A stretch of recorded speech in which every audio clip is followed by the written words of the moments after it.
1.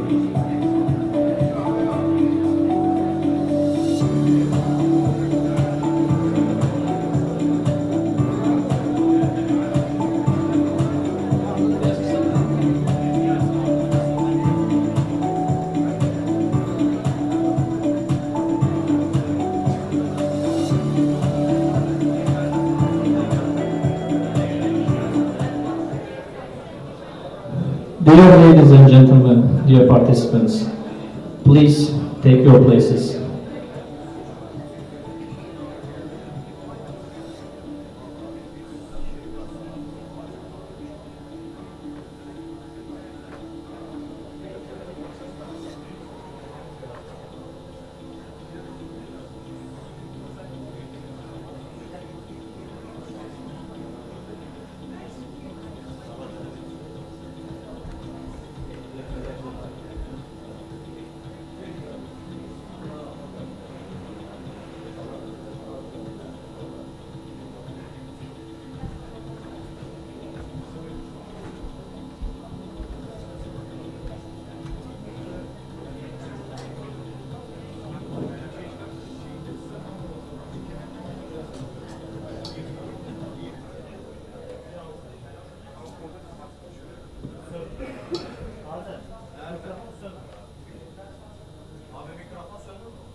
Good morning, dear colleagues, dear friends. Good morning, IBSA family. I declare the extraordinary General Assembly of the International Blind Sport Federation open. Now I am going to have a short but unfortunately mandatory monologue to explain how we will work today. Please be patient. It will get more interesting afterwards. It is a great honor for me to welcome all delegates, representatives of national organizations, observers and guests. Thank you for coming to Turkey and thus confirming your commitment to IBSA's missions to strengthen and develop sport for the blind and visually impaired worldwide. All items on today's agenda were previously discussed in detail by the IBSA Executive Board and were unanimously supported.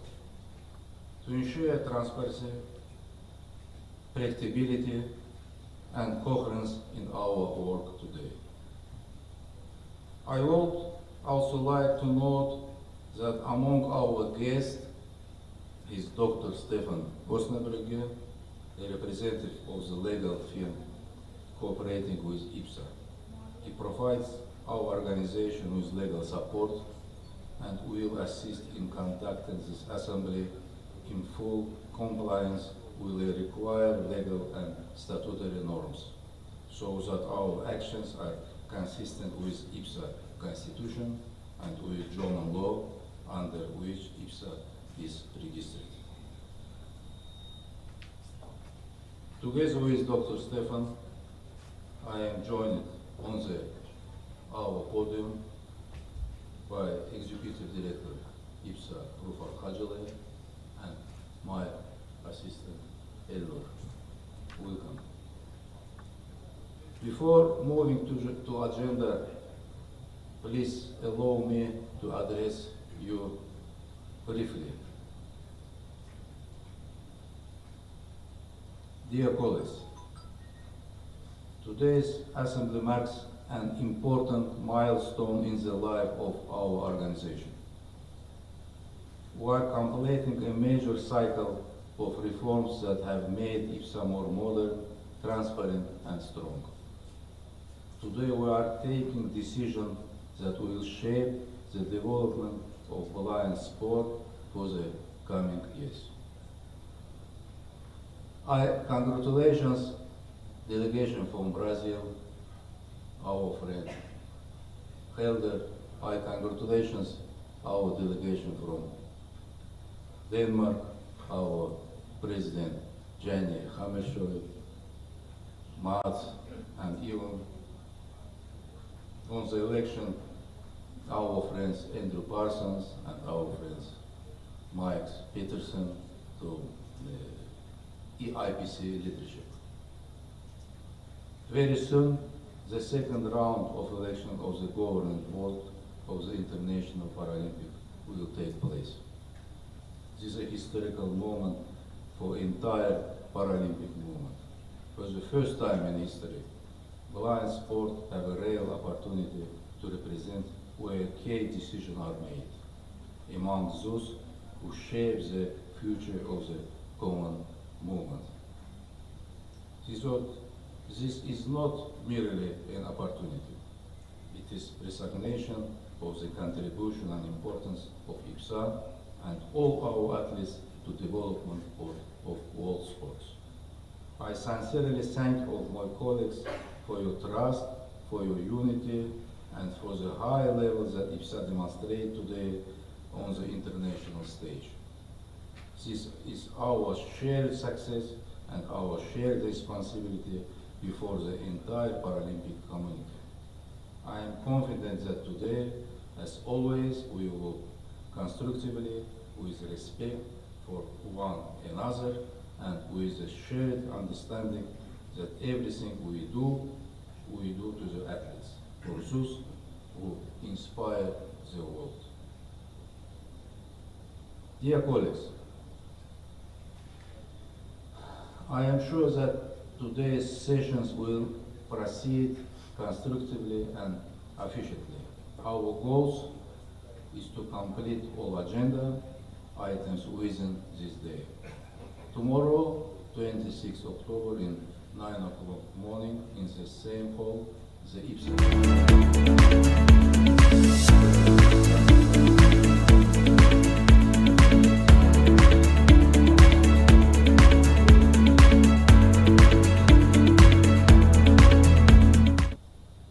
For your convenience, 2 coffee breaks of 50 minutes each and 1 lunch break of 1 hour are scheduled. I ask everyone to respect the time limits and one another's schedules. I would also like to note the volunteers kindly provided by the organizers are working in the hall. They will assist you when needed and with any practical issues.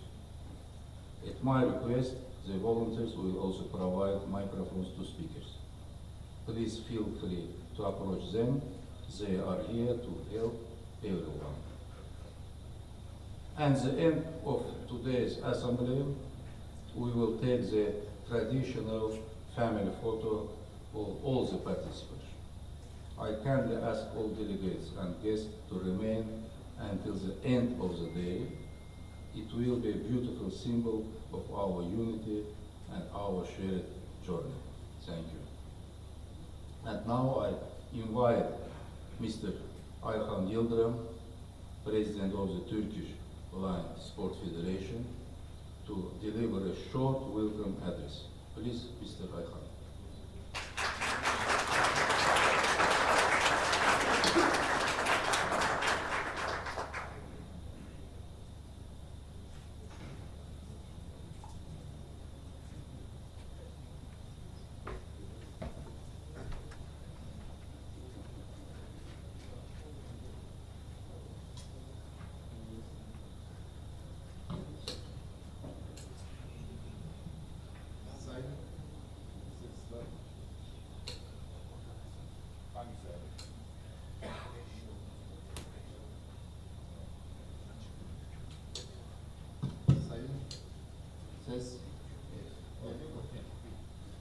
Sayın IBSA Başkanı Ilgar Rahimov, değerli yönetim kurulu üyeleri, kıymetli delegeler, hanımefendiler ve beyefendiler.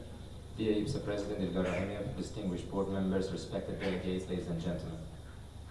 Türkiye Görme Engelliler Spor Federasyonu adına sizlerin ülkemizde güzel Antalya'mızda ağırlamaktan büyük bir onur ve mutluluk duyuyorum. On behalf of the Turkish Blind Sports Federation, it's my great honor and pleasure to welcome you all to our beautiful city of Antalya and to our beloved country, Turkey. Bu önemli toplantıya ev sahipliği yapmak bizim için yalnızca bir sorumluluk değil, aynı zamanda görme engelli sporun geleceğine katkı sunmak adına büyük bir gurur vesilesidir. IBSA ailesi olarak yıllardır ortak bir hedefi paylaşıyoruz, erişebilir, kapsayıcı ve adil bir spor dünyası yaratmak için. Hosting this important assembly is not only a responsibility but also a matter of great pride and a meaningful opportunity to contribute to the future of blind sports globally. At the IBSA family, we have long shared a common goal to build an accessible, inclusive and fair sporting world. Bugün burada bir araya gelmemiz yalnızca idari kararlar almak için değil, aynı zamanda dostluklarımızı güçlendirmek, ortak vizyonumuzu tazelemek ve yeni bir dönemin kaplarını birlikte aralamak içindir. Our gathering today is not only to make administrative decisions but also to strengthen our friendship, renew our shared vision and open the doors to a new chapter together. Türkiye olarak bu birlikteliğin gücüne her zaman inandık. Sporun engelleri aşan birleştirici ruhuna inanıyoruz. Antalya'da gerçekleşecek bu genel kurulun IBSA'nın geleceği açısından stratejik bir dönem noktası olacağına gönülden inanıyorum. Turkey has always believed in the unifying power of sport, a power that goes beyond limits and connects people. I truly believe that this extraordinary General Assembly in Antalya will mark a strategic milestone in the future of IBSA. Bu vesileyle IBSA yönetimine emeği geçen tüm çalışma arkadaşlarımıza ve delegasyonlarını ülkemize gönderen tüm üye ülkelere teşekkür ediyorum. I would like to extend my heartfelt gratitude to the IBSA leadership, all colleagues and volunteers who made this event possible, and to every member nation represented here today.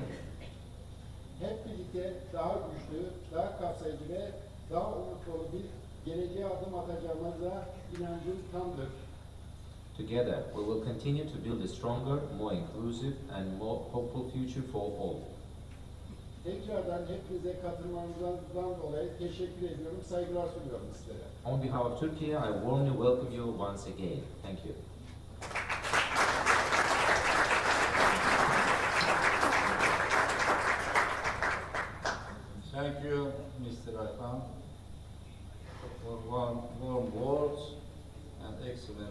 organization. Dear colleagues, I would like to inform you that with the consent of the absolute majority of participants, today's assembly is being live streamed on the official IBSA YouTube channel. The link to the broadcast was sent in advance to the IBSA member countries, ensuring openness and transparency of our proceedings. Before we begin to our work, please allow me to clarify the voting procedures. All decisions of the Assembly are taken by a simple majority of votes of the delegates entitled to vote. The only exception is item 7 of the agenda, amendments to the IBSA Constitution, which must be adopted by a qualified majority of not less than 2/3 of the votes in favor. No secret ballot will be conducted. Therefore, there is no need the ballot boxes, envelopes, and other materials used by secret voting. Our scrutineers will move around the hall to record the voting position of each delegate on every item of the agenda. As a procedure, each assistant scrutineer will sign their sheet and hand it to the chief scrutineer, who will compile and sign the final voting protocol. This document will then be handed to the chair for the official announcement of the results. If there are no objections, the procedure is considered adopted. No objections. Thank you. The procedure is adopted. Allow me to announce the working regulations. Main presentations up to 15-20 minutes. Interventions, comments, and questions up to 3 minutes per speaker. Please observe these time limits to ensure the efficient progress of our meetings. The Assembly is empowered to make decision if at least 1/3 of IBSA member countries entitled to vote are presented. I ask the IBSA Executive Director, Mr. Rufat Khajale, to conduct the roll call and confirm the quorum. Please, Rufat. Thank you, Mr. President. Good morning, dear members. We currently have 170 members, which means that we need 39 members to have the quorum. I'm starting for a roll call. Please raise your hand or name your country. When I will name your country or state, I'm here, please.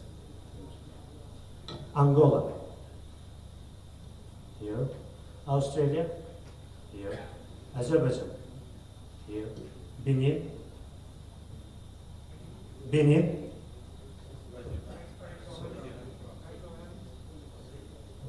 Thank you. Here. Brazil. Here. Canada. Here. China. Hong Kong, China. Here. Croatia. Czechia. Denmark. Estonia. Finland. Thank you. France. Thank you. Georgia. Here. Great Britain. Greece. India. Iran. Iraq. Japan. Kazakhstan. Kenya. Kyrgyzstan. Libya. Malaysia. Montenegro. Morocco. Nigeria. Pakistan. Poland. Qatar, Romania,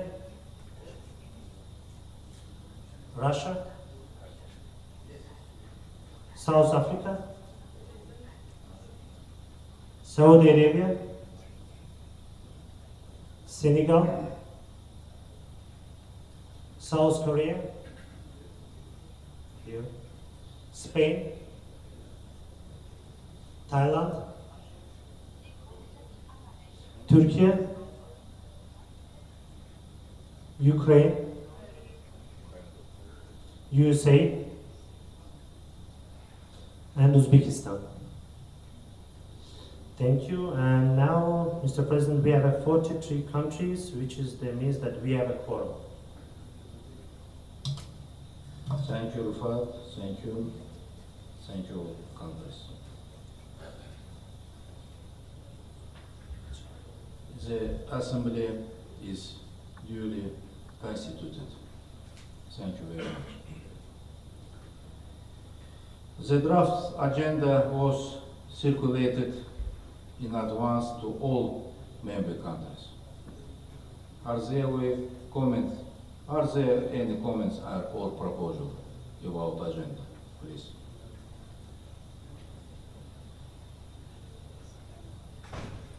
No. Thank you. If there are no, we proceed to vote. Who is in favor to adopt the agenda, please? Who is in favor?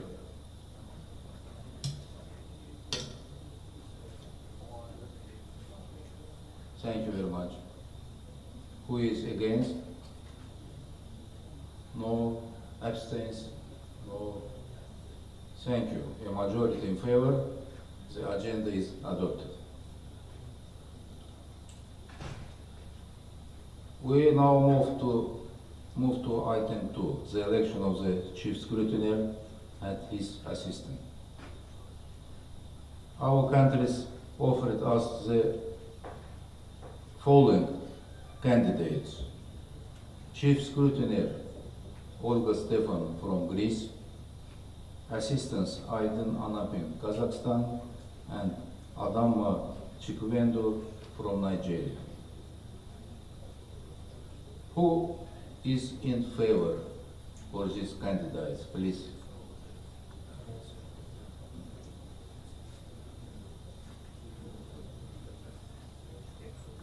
Thank you very much. Who is against? Abstains? Thank you very much. Majority in favor. The chief scrutineer and assistant are elected.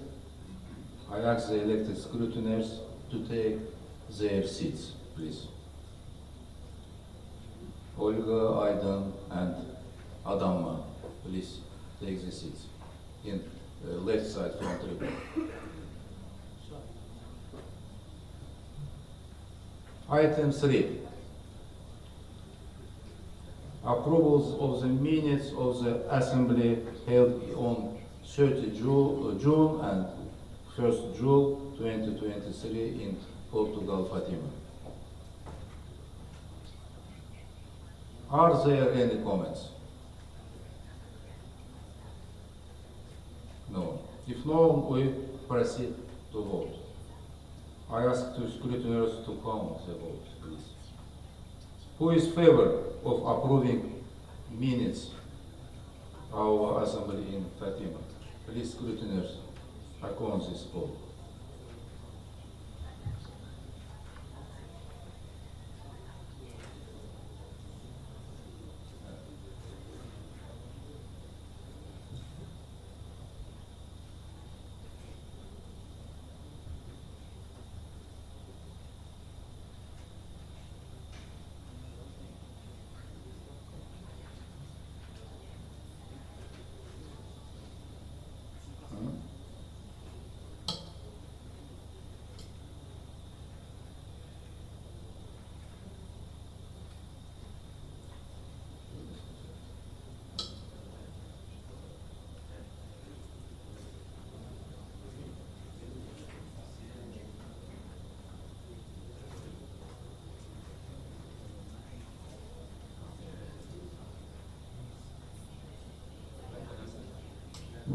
like to ask escort nurse to facilitate the process, and everyone else please help to make this process a little bit quicker. Thank you for your support.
A majority in favor,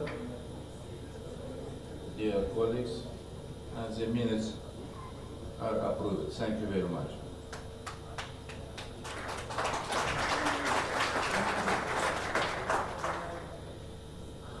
Now let's move on to point 4 of our agenda.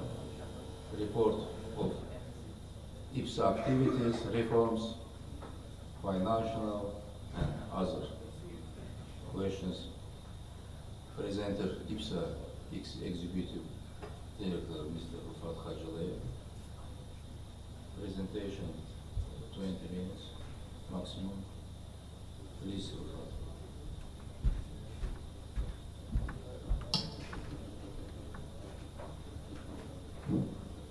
Thank you, Mr. President.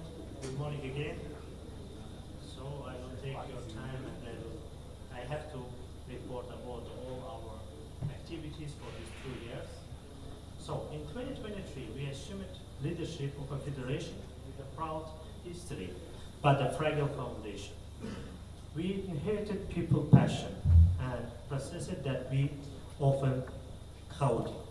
We saw potential, but also as an urgent needed for reforms. 2 years later, we can confidently say IBSA has changed. We have become an organization that listens, analyzes, plans, and delivers. The report is not a formal statement alone. It's a story of transformation where every member reflects a step forward and every achievement stands as a proof of our shared belief in change. So I will talk about the key reforms. In 2023, IBSA largely functioned on enthusiasm rather than structure. 2 overburdened employers at the same time acted as accountants, event managers, and legal coordinators. Financial records were kept in Excel. Correspondence existed in endless email threads, and archives were stored in paper folders. Transparency was lacking, external audits were absent, and regulations were outdated. National federations struggled with the slow responses and clear procedures and limited access to information. Reform was not optional, it was essential. We began to rebuild IBSA from the ground up, establishing governance, transparency, and trust as our pillars. IBSA carried out comprehensive organization and governance reforms focused on modernization, accountability, and impact. Governance and the structure. Our first step was to build a professional management system. So we achieved the governance and management responsibilities were separated. The IBSA board now focused on the policies and the strategic goals, while the management team handled daily operation. We have established a complete administrative structure with specialized departments for finance, sports, classification, anti-doping, and communication. As I mentioned before, there was previously only 2 staff members from Romania who handled all the functions. But now we have a professional team in all these departments, and the people have a very huge background and experience. For the first time in IBSA history, the Athlete Council was established. Elections were held during the IBSA World Games, and athletes representatives were elected. Athletes now have a central role in decision-making and a stronger voice in the IBSA board. We are pleased to welcome Stella to value her feedback and ideas.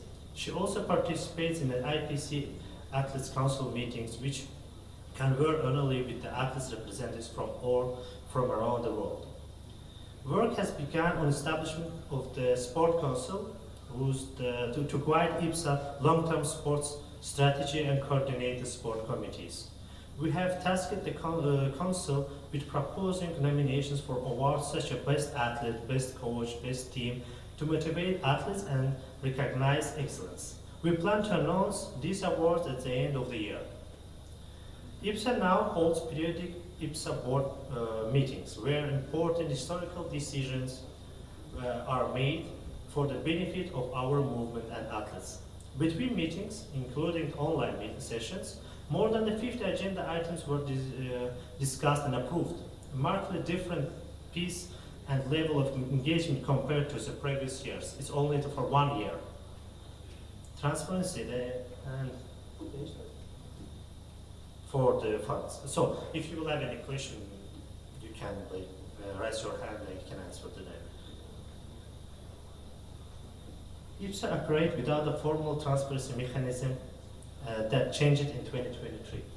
We introduced annual external audits for the first time in many years. We did it for 2022, 2023, and 2024, which we shared with all the members, and we will continue to do that.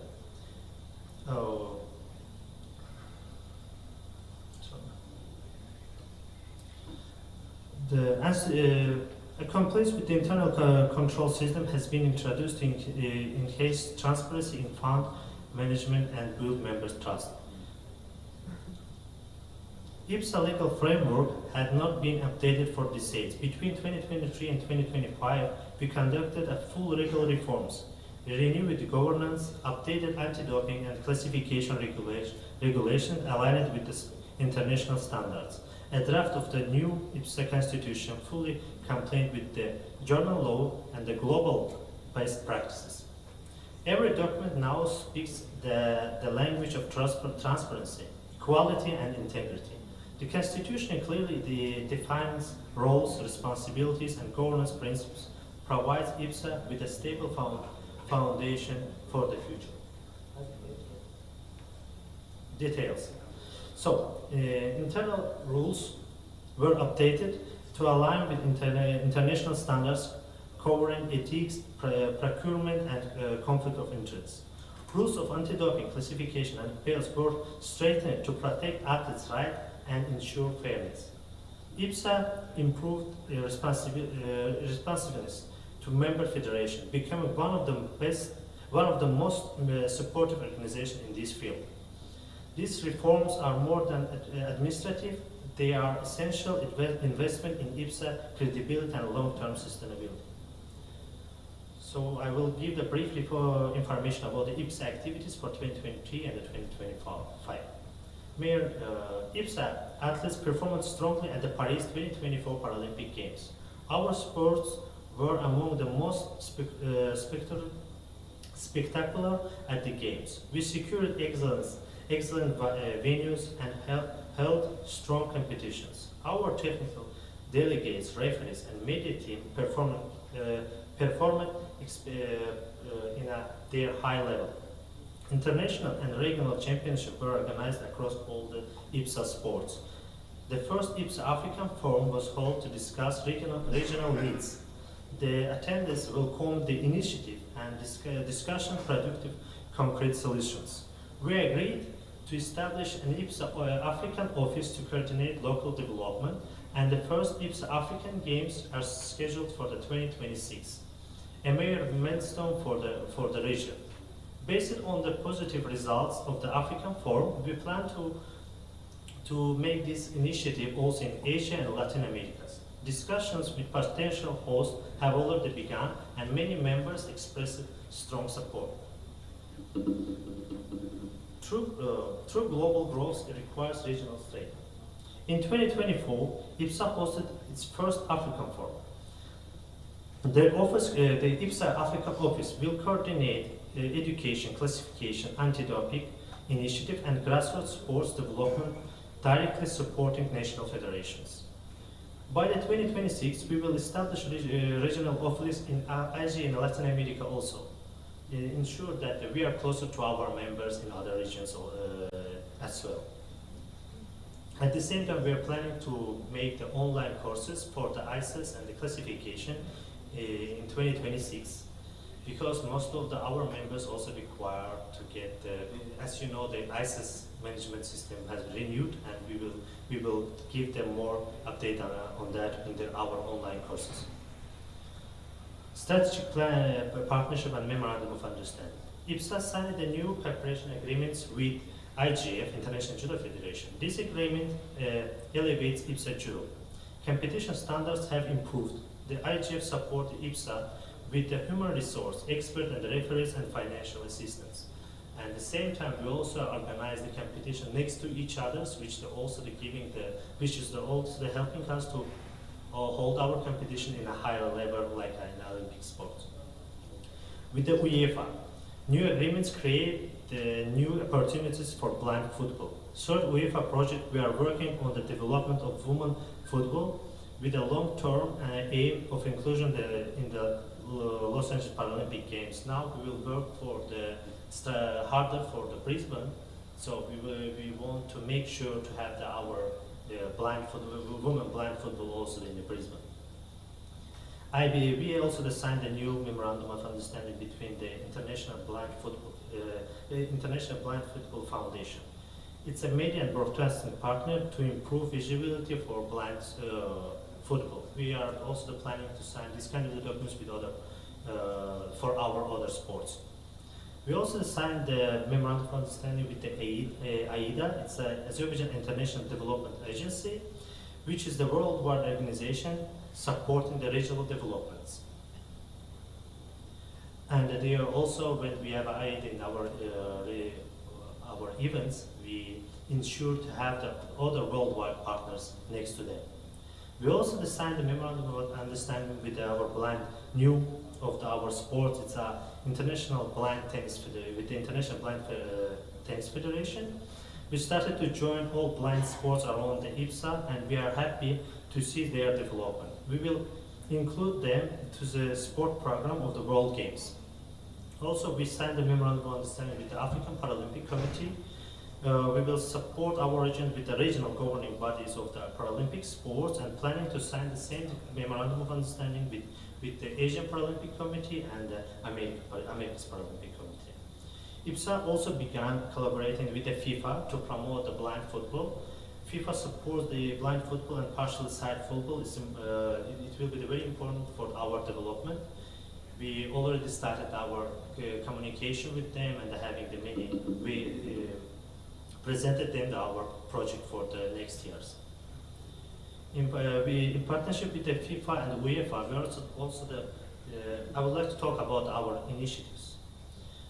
In the partnership with the FIFA, UEFA, and the Kazakhstan National Paralympic Committee, we are going to hold the first Para-Football World Games, which will be the first Para-Football World Games in 2026 May in Kazakhstan. So all the disabled sports, disabled footballs will come together to organize the first games, and which is going to be the huge steps to make the new era for the para-football. Also, we will launch the educational programs for coach and administratives. These actions have expanded IBSA's global footprint and strengthened our commitment to equality and inclusion. Funding and strategic financial plans for 2026. Finance mirror organization merged. IBSA's Finance Foundation has strengthened significantly. Reserves increased from when in 2023 we take our accounts, there was around 300 in the reserves. Now we increased it to 400. Annual external audits became standard practice, and operational costs were optimized without reducing quality. In 2026, a new membership fee model will be introduced, using fair economic categories for member countries, ensuring equity and stability. As you know, the IBSA membership fee haven't been renewed for many years, so it's a time to do that. As soon as we will have a final version, we will share it with our members. Previous our draft version we have shared with the members, and haven't get any. Most of the members have supported it. Additionally, a sport equipment certification program will launch, serving both a revenue source and a mark of quality assurance. The funding priorities for 2026: youth and women's sport programs. We must focus on inclusion and the future of our sports. We plan to organize the first IBSA Youth Games in 2026. classification and integrity initiatives. Centralized classification agencies have been created, and IBSA intends to lead the initiative in partnership with other IFs, the regional offices, the Asian, African, and Latin America. Governance and compliance systems. We continue to improve and modernize policies and to work toward a paperless system in classification and administration.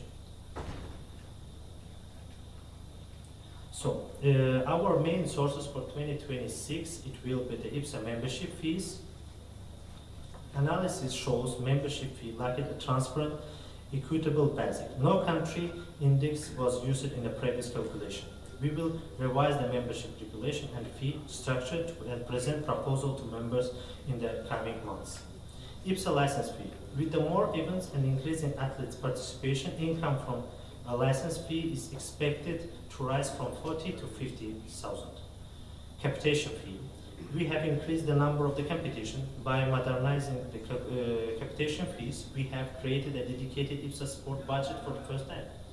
And sports committees are now motivated to hold more competition to increase their budget and support projects.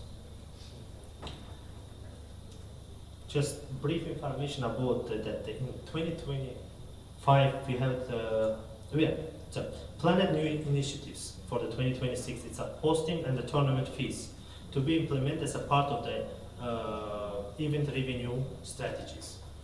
Certification and standardization equipment fees. Companies will be charged for certification at the International Federation for Visually Impaired Sport. IBSA should have influence over equipment standards and pricing.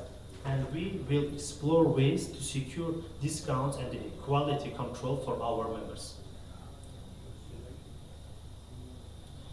So, football, UEFA grants, IPC, and for the 2026, we have for the football, UEFA and the IPC grants. For the goalball, also IPC, STT, and TC grants and the referee clinics.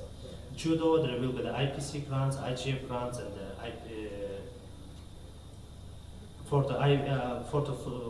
there will be the additional grant from the IBF, International Blind Football Foundation, which supports all our sports. Now our team is also actively working with the Nippon Foundation, FIFA, and other potential sponsors to involve them. Expenditure areas for 2026. It's a program implementation of the new constitution, continuous of the classification improvements. We have prepared some documents to renew our classification rules. Development of the regional offices for 2026 and 2027. Professionalization of the IBSA sport committees for 2026 and 2027. Complaints and board-approved programs. So with the grants from the UEFA, IPC, and IPC, actively will comply with the approved procedures and budgets. The IBSA finance manager and sport manager are oversight complaints with the international contracts and project oversight. So the sport committee is independently working with that budget and providing the projects, but from our side, as administration, we oversight on them. The general expenses for 2026 is the salaries, general assembly and board meetings, audit, bank fees, legal fees, membership fees, insurance, president office, ISIS, media, athlete committee, and other expenses. IBSA will continue to apply careful budgeting, zero-based budgeting where applicable, and regular reviews to ensure transparency and efficiency. We have maintained over 400 for the reserve for the financial stability. Our revenue plans introduce a fair membership fee policy, secure multi-year sponsorship. We will apply for another international development grants. We will generate income from equipment certification and licensing, explore new revenue from broadcasting and from the broadcasting. The classification board. So it was also prepared by our classification team. IBSA became one of the first international federations to fully implement the IPC Code 2025 requirements. We introduced a centralized classification database, reducing delays and increasing consistency and trust. In 2024, IBSA faced significant classification challenges and received communication from the IPC about these issues. IBSA leadership acted fast, and our administration resolved classification issues in judo within 2 months after the IPC concern in May 2024. The work helped many blind athletes compete fairly at the Paralympic Games. The VA classification system was improved for fairness and consistency. About the collaboration with IPC and other international federations, IBSA now leads classification centralization, conducting approximately 50% of the VA classification annually. We actively participate in IPC classifier certification seminars and ongoing collaboration. The 2025 IPC Athletes Classification Code was adopted at the IPC General Assembly in May 2024 and became effective from the 1st January 2025. The code is accompanied by the international standards on personal and trainings, intentional misrepresentation, and data protection. IBSA is following IPC guidance and updating classification rules, policies, and procedures to ensure compliance with the 2025 code to support IBSA athletes, national federations, sports, classification personnel, and local organizers. Update will include both general provision applicable to all IBSA sports and sport-specific updates informed by classification research being vetted by the relevant IBSA sport committees. As specified in the code, change to classification rules will only be made following consultation with the IBSA membership. IBSA actively engaged in dialogue with the IPC and all international federations that govern competitions for athletes with vision impairment at the Paralympic Games regarding the improvements to systems that supports VA classification. Some IF recognized by the IPC but not currently on the IPC program are also involved. The collaboration explores elements such as training, certification, assignment, and support of classifiers and underflight health conditions. With approximately 50% of classification performed each year associated with IBSA sports, IBSA plays a prominent role in shaping these systems. While the collaboration agreement is still being refined, IBSA participated in the June 2025 classifiers certification seminar organized by the IPC and has contributed significantly to the discussions. There is two significant changes in the VA classification. Its emphasis on undergo health condition. With implementation of the 2025 IBSA Athlete Classification Code, these are now increased emphasis on confirmation of the undergo health condition, leading to an eligible impairment prior to scheduling an athlete evaluation. National members will need to initiate the classification process with more lead time before competitions, at which athletes intend to undergo evaluations. This revised process allows athletes to be determined not eligible, no underflight health condition, and non-eligible. No eligible impairment without national members incurring travel costs for the evaluations. It should also reduce the number of athletes designated as classification not complete, CNC. The IBSA administration team is developing timelines to ensure this revised process is implemented efficiently for 2026 classification opportunities.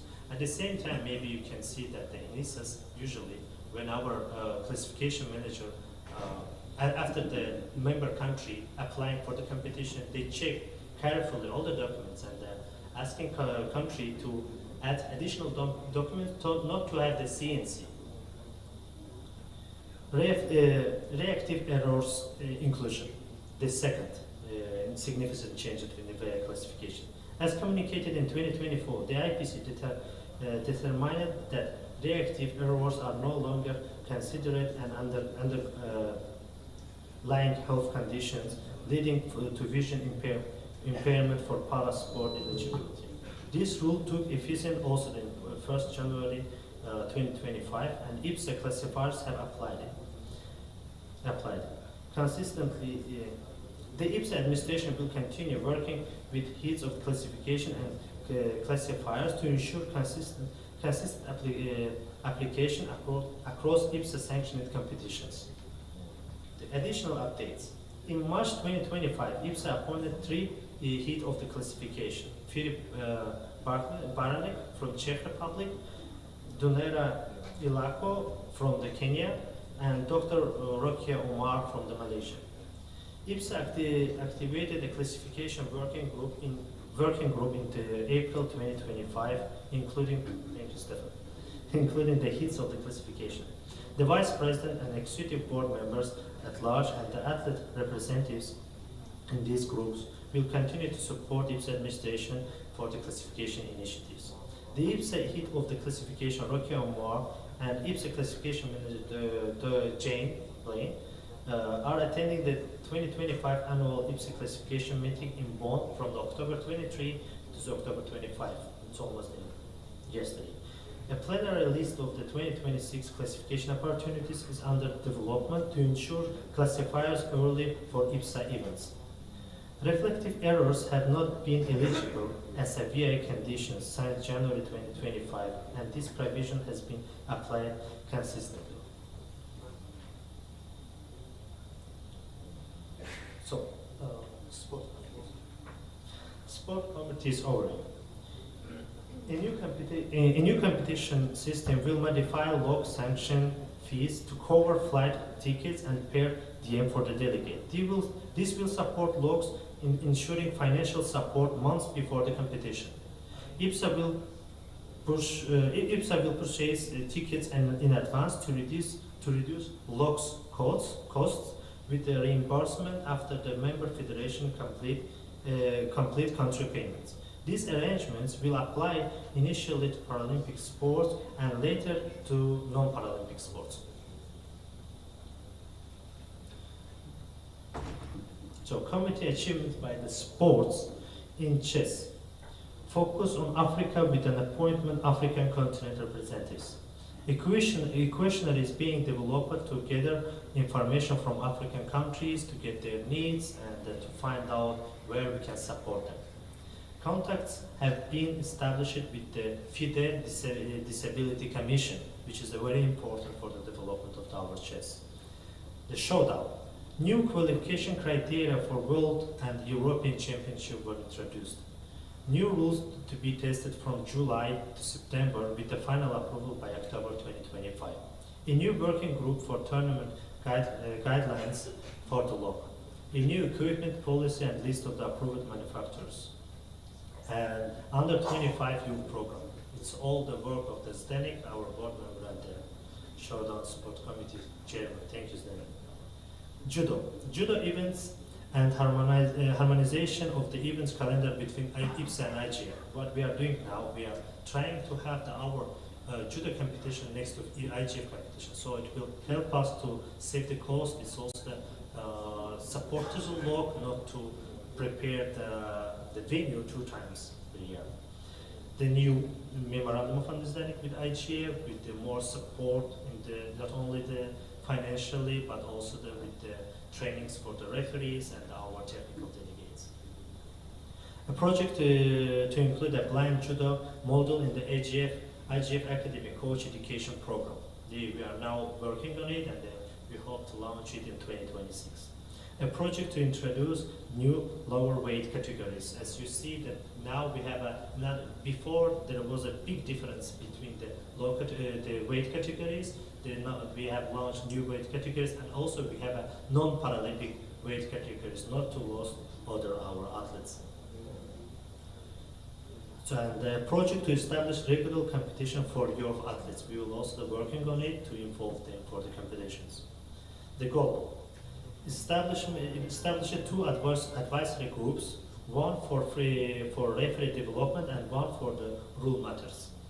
As you see that in 2025 we have published new rule book for the goal. Improved decision making processes and communication transparency. Media development is planned, potentially including an official newsletter. Powerlifting. Leadership framework established with the regional coordinators in Europe and South America and the tripartite structure in Asia. A detailed review of and restructuring of rules and regulation, blending best practices from World Powerlifting, the International Powerlifting Federation, and IBSA legacy rules. Competition strategies, 3 World Cups per year and 1 World Championship annually. Conducted online referee courses with over 60 participants. Certified plus 25 international technical official across 3 levels, a first in IBSA powerlifting history.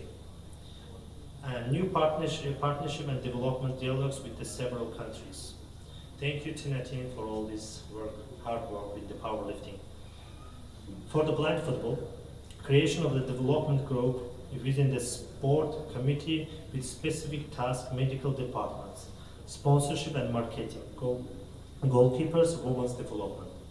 New laws of the game with the professional presentation and explanatory graphics. New working agreement with the UEFA for 2025-2027. Collaboration with the America's Paralympic Committee, European Parachampionship, and the Asian Paralympic Committee. Classification research under the IBSA request. Education for coaches, preparation for a certification program divided into the 2 levels with the multiple models. Partnership with the FIFA, face-to-face medical education seminars for national teams and face-to-face anti-doping education for the players. There you can see the summary of the 2025 championship. As you can see from the 2025, after the new sport chairs has been appointed, we, especially with the non-Paralympic sports, we have a more competition, and it's really showing the development in our sport committees. The total number of the competition, it was 32 for the 2025. Anti-doping overview. Integrity begins with the athlete protection. In 2023, we inherited serious anti-doping challenges. 32 open cases from 2017 till the 2023 required urgent resolution. These outstanding cases reflected a legacy of a process under the previous leadership. We engaged in serious discussion with the WADA and committed to closing all open cases before the Paralympic Games. All cases were closed, and we had a constructive meeting with WADA representatives during the Games. More than 24 anti-doping seminars were held globally before irregular testing and fair. Now, education, prevention, and the culture in fair play. Program highlights. Anti-doping programs expanded with the increasing education and testing in partnership with the WADA. Staff of the anti-doping team is more than 10 people. And there's the lawyers, there are the head is Juliana Suarez, and there we have 4 lawyers and the 2 experts and the 8 physicians.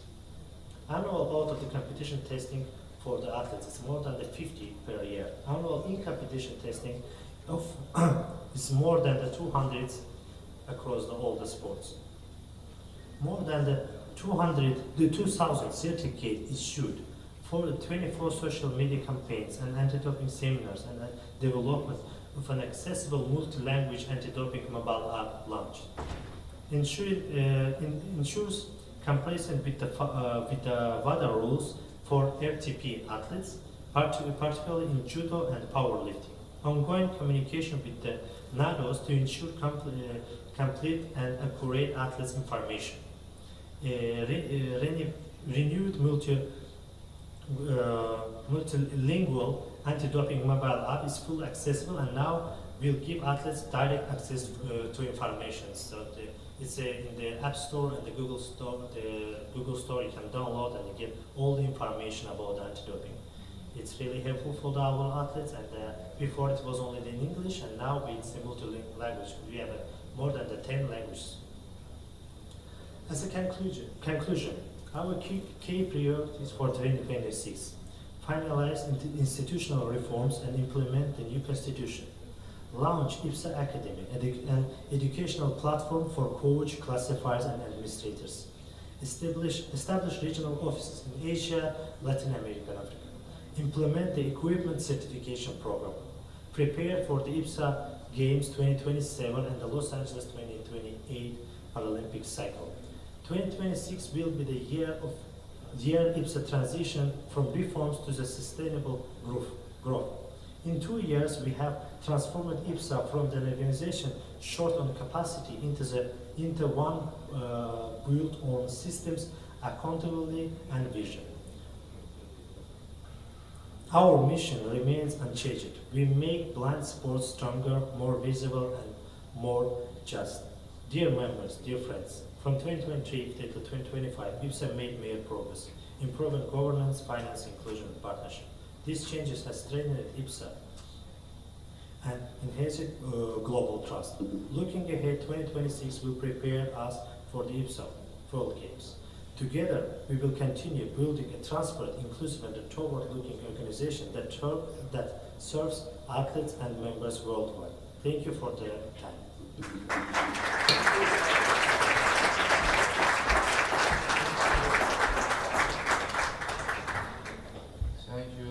Thank you for a very long speech and comprehensive speech. Dear friends, dear guests, dear colleagues, we have one more guest among us, our friend, President of National Paralympic Committee, Turkey, Mr. Murat Aksu, in our hall, our guest. We welcome him. Welcome, Murat.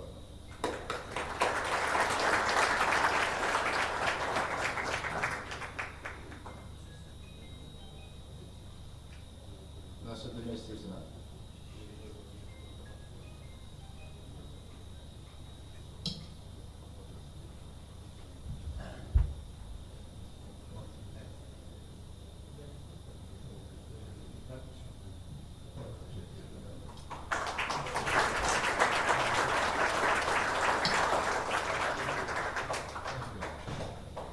Thank you. Now is open for questions and comments. Up to 3 minutes. Please, anyone. Please, Jenny. Microphone.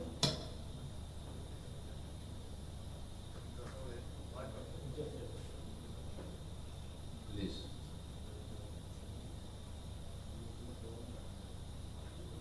Where are you? Put it in. Thank you. Oh, the sound is not very good. Can I do something? This sounds good, right? Sorry.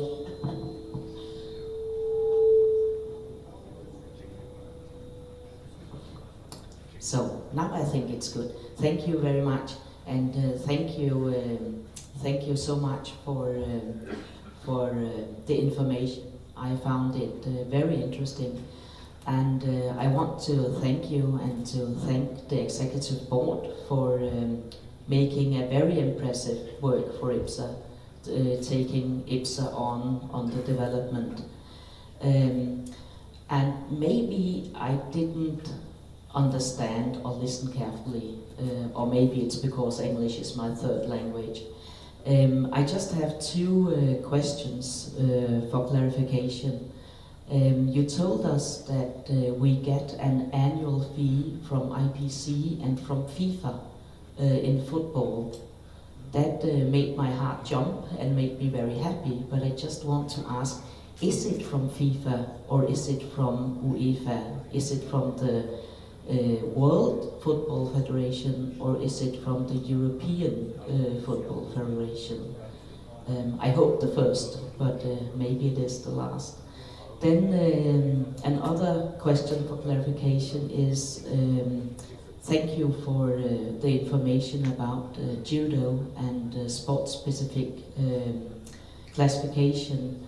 Where are we with the sport-specific classification in goalball and football? Thank you. Thank you.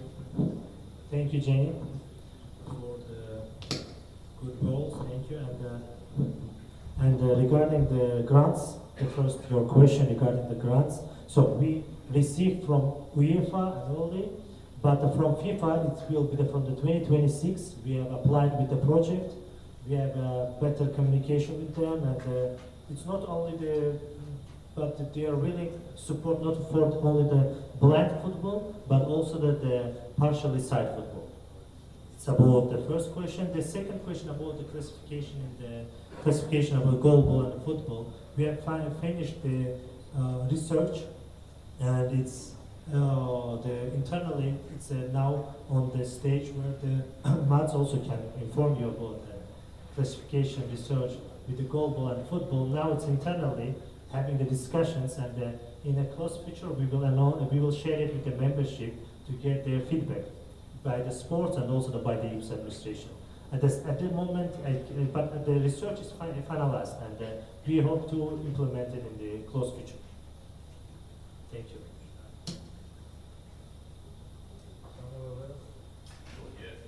Yeah. Someone? Yeah. Who is it now? So, David from India. There are two things. One is the classification information, what you shared, that you're going to give us the information or connect us with the online to educate us, which is a good thing. The second part is that country like India, we have one classifier, site classifier.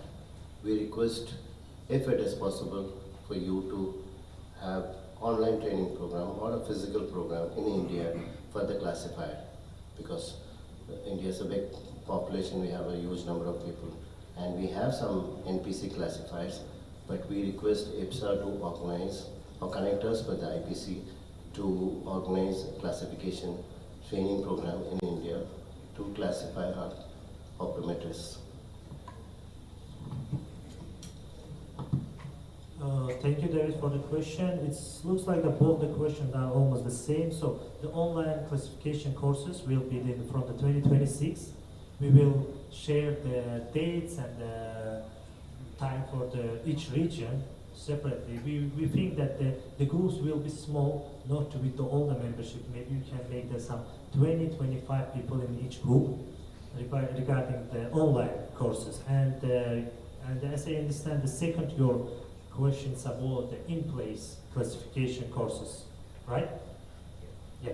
About the in-place, so as you know, the IPC has launched the centralized classification agency. So we can contact you with them. Even I take it as a note, and I will pass it to my colleagues in IBSA, and we will try to do our best, maybe to find out some international classifier from your neighbor country to invite to India and to give you what support you need with the classification. Is it good for you? Thanks. Thank you. Please, microphone to fill in. 5, please. Thank you. It's Päivi from Finnish Paralympic Committee. I have 2 questions. First of all, thank you for the very thorough overall picture of IBSA matters. I think you did a tremendous job. 2 questions. I would have appreciated to see the financial report, for example, amount of money we are having in the account at the moment. It would give a lot better picture about the financial situation we are having at the moment. I think this is very fundamental information for all the membership. The second question is sport-specific regarding judo. You said that you finalized an agreement with the IGF. Congratulations for that. I truly appreciate that. What I would like to see is the amount of financial support we are receiving from IGF. Previously, we have got some financial support, but it hasn't shown in IBSA accounts it's been delivered otherwise, to put it nicely. So what's the amount now? And thank you. Thank you, Payegi. Regarding the first, in my presentation, there was a photo of our bank statement, our bank account, how much we have. I will ask my colleagues to put it in the screen. So you put it, and then it's around 631,000. Yes, it's here. It's 631,000, and it's around 401,000 is in the reserve. Other one is in our annual accounts. Regarding the judo, so with the IGF, we agreed that we are going to support the all the IBSA judo initiatives 50 to 50. There is no any amount. They are not they are not transferring any grants to IBSA accounts. We are just sharing the costs. And usually when we buy the flight tickets for the referees, the IGF is buy it, and then they send us the invoice, and we send it we transfer to them. Is it? Any question again? No. Buy it? So that's actually the same what we have done before. Yeah. No, before it was another way. The LOX buys the flight tickets and many things. Yes, but the IGF covers the costs. Yeah. Thank you. Any more questions? Please, Brazil. Elder.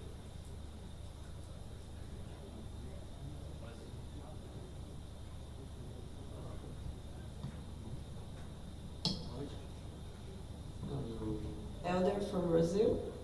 Não vou fazer perguntas, só quero fazer comentário. I don't want to make a question. I just want to comment about something. Parabenizar pelo relatório Congratulations for the report, e por tudo que essa administração vem fazendo. for everything that this administration is doing. Estamos caminhando para um momento que todos os membros queriam. We are achieving a moment that all members wanted, Momento de muita transparência a transparency moment e evolução nos esportes. in evolution of the sports. Então, creio que isso é muito importante, pensando no futuro I believe that is very important for the future, e com a própria a IBSA crescendo and the inclusion of IBSA, e tendo muita transparência e a administração ser forte, que todos os membros esperam. this is strength and transparency of the administration. E confiamos, o Brasil confia muito nessa nova administração Brazil believes in this administration, e que precisar o Brasil está caminhando. and everything that you need, we are together. Thank you. Thank you very much, Elder, for the words, and thank you very much for the support and the development of IBSA. Thank you very much. Thank you. Anyone? Questions from Kenya? Japan. Hong Kong. Hong Kong, please. Thank you, Chairman. I'm so pleased to know that there will be an IBSA Academy in the coming years. So I really want to know more about this academy. Is it included some like the educations to the athletes who is going to retire to change the path to coaches or to be a classifier? And if it is for the classifiers, I know that different sports have different kinds of classification. So is this academy will be able to nurture some of the national classifiers like in different regions like in Hong Kong, and what about the concrete structure of this academy? Is it paid, or how do we attend this course? And is it a qualified course for classification? And then the next step from the national classifier to the international classifier, is there any path for the national classifier to do so? Thank you. Thank you. And so the first one is about the academy, IBSA Academy. It will be the educational program where we will. Honestly, tomorrow in our conference there will be a huge dedicated presentation by the Alona about this program. But if you will make like a shorter, so the academy will make it will be like also the prepared educational and programs by the IBSA, and also we can this program we can share the experience of other countries with each others. So it's about the sports, it's about the trainings and etc. Regarding classification, say no, the classification is not a part of this academy. The classification will be the centralized classification system. So they will launch from the next year they should launch the new courses for the classifiers, and as a previous it's starting from the national classification classifiers, then the 2 years at the national level, and then international classifiers. But in academy we can also include the short information about the classification, about the national classification, how to do that, or how about the implementation of the new code, and what health conditions you should need to compete in different types of the sports. And about the paid or not, everything will be tomorrow explained by Dalo. Thank you. Any questions?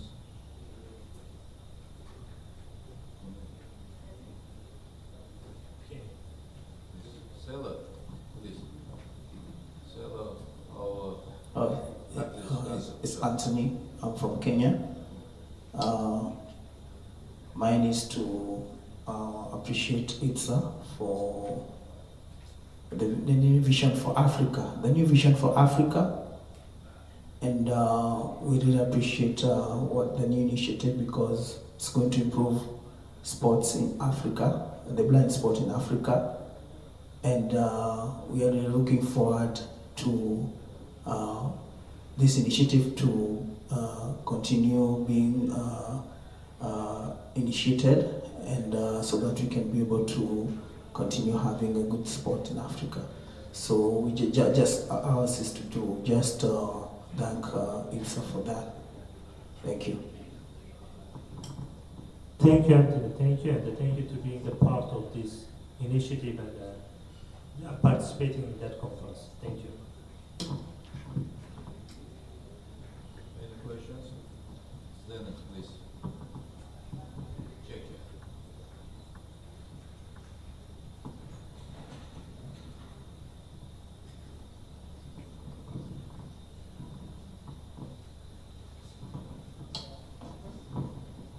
Hello everyone, thank you.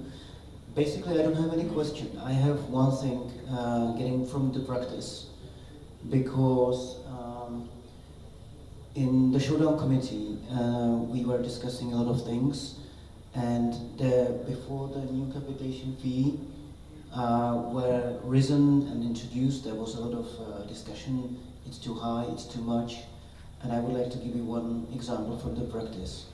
Because in showdown we never had any money, or basically in non-Paralympic sports there was no money at all. Due to this capitation fee for showdown, we managed to get 5,300 euro, because it's 50% from the capitation fee, and it's really hilarious development where we can go. And there's one thing that Rufat did not mention because he didn't know. And I want to show you how it works now with the capitation fees, because it's huge step forward for any non-Paralympic sport, regarding especially for Africa, Latin America and Asia. And 50% of this capitation fee we can use for some development program. And in Showdown we are using this money to pay European referees, certified referees, for the first tournament ever, which is going to be in the world ranking system in Korea. It's going to be in November, and that's really a huge step, because the next year we are preparing Asian Championships, and I hope that we agree on the African Games to be included as well. And this is what you should be all aware of, that the capitation fee money doesn't go into some hole and it's going to be lost, but it's going to the development, and this is what we never had before, and this is a major step. Thank you. Thank you, Zdenek, for the clarification and the good words. I think that it will not be the limits. We will increase, and maybe we will find maybe next year we will have a new sponsors or the donors for each Paralympic and non-Paralympic sports. Thank you. Any question?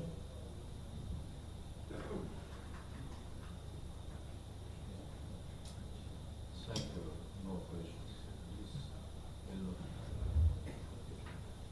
Yeah, we are going to break a coffee shortly, but before that, just for your consideration, we need to consider the information that was provided by Rufat, and also we have consulted with the legal, and in the interest of time, for all matters except motions, we suggest to vote by hand. This will significantly save our time. So to repeat, for motions, we will still use the help of our distinguished scrutiners, and for the information that is provided, we will just raise our hand to vote for that. Objections? Okay, so we then consider the report provided by Mr. Farajali as adopted, and we will break for coffee. And now the coffee break is for 15 minutes. Please observe the timeline. Thank you. 1-5, yes, 15.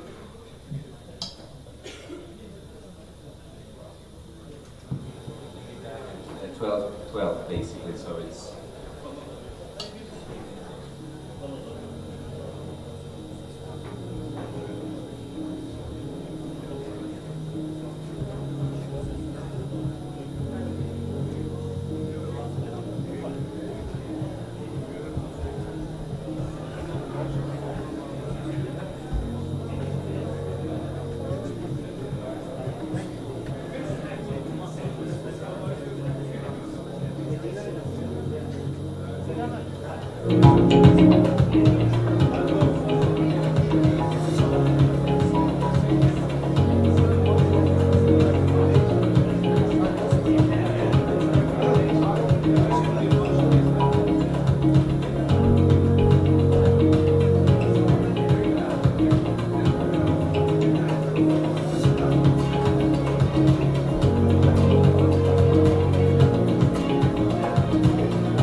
iç kablolarını geleceğim. Tamam gelelim.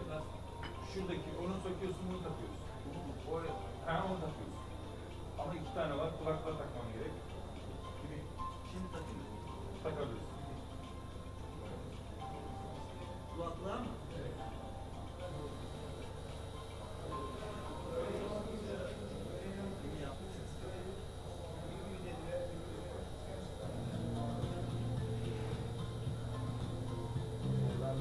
Ses sonuna kadar açık.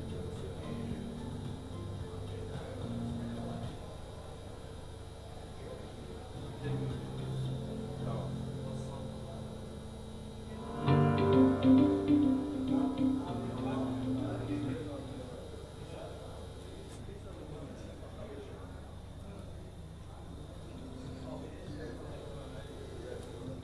Konya'ya gittim.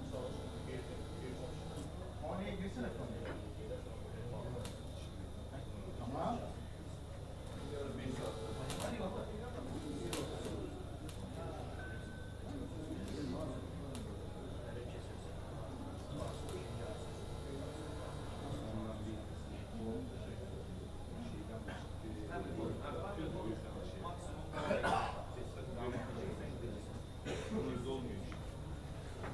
Oradan ne müzik veriyor o peki? Slide'ların içinde yok. Videolarda ses var mı? Slide'larda yok. Yani şuradan vereyim.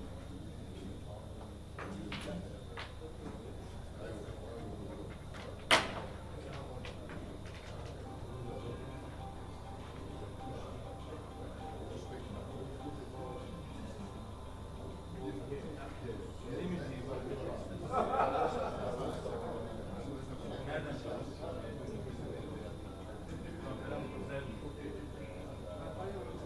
Herhangi bir müzik gerekiyor mu?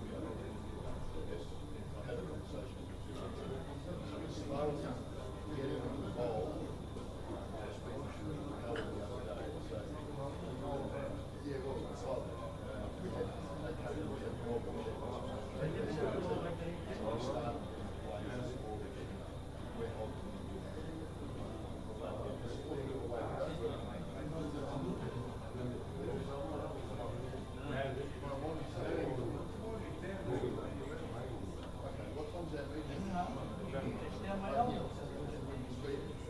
Evet.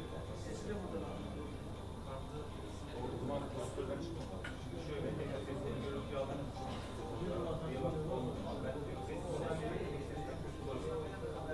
Nerede? Şimdi açıyorum ben.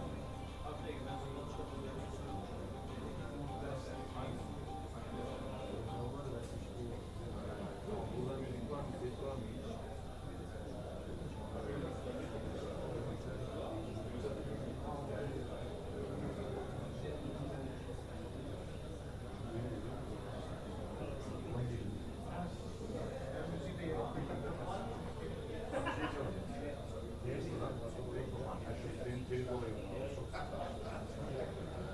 O müzik nerede? O müziği bana verseniz. Biraz olur mu? Ulaştı.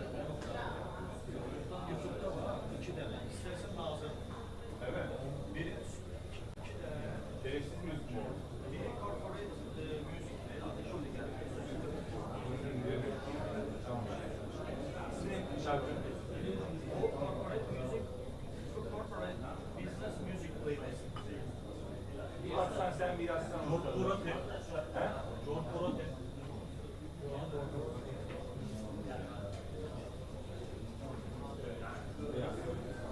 Ne?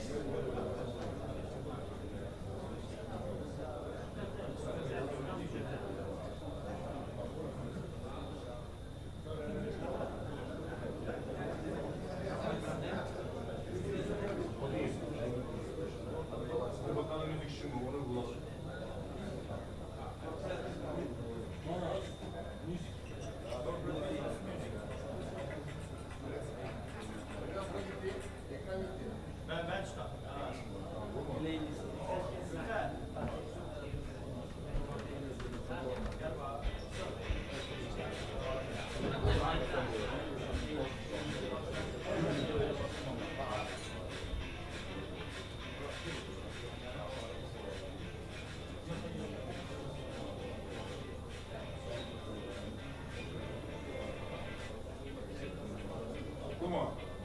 bu teknik icabı.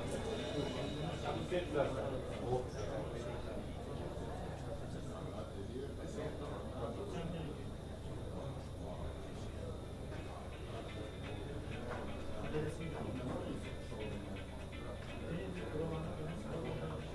Abi senin işe geldi.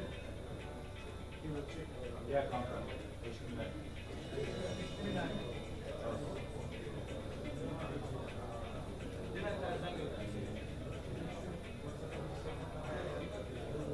Niye?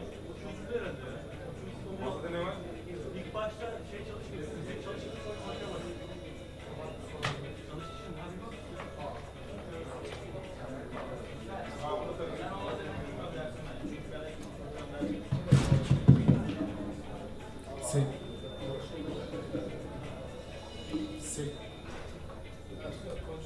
Ses kontrol bir güç deneme. Kapattın şimdi iyi. Ses.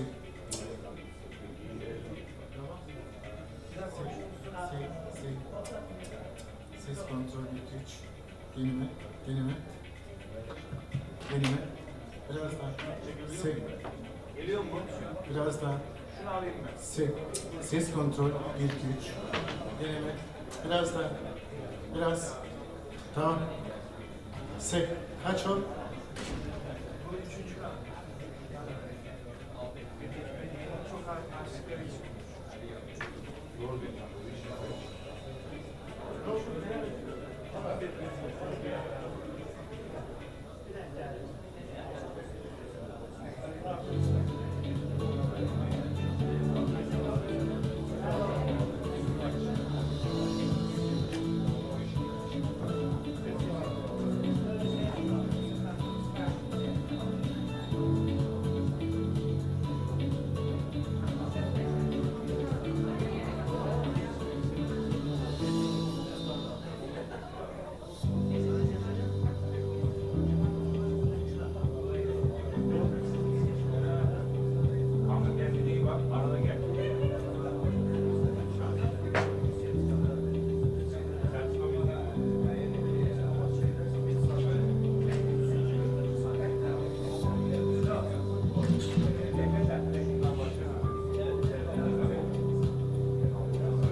Okay. Let's continue our work. Now, point number 5 of our agenda. We need approval in new members of IBSA. Dear friends, IBSA Executive Board, during the reporting period, reviewed application for IBSA membership submitted by national organization and approved them for presentation to the general. This list admitted from 2023 to October 2025 was circulated in advance to all IBSA member countries.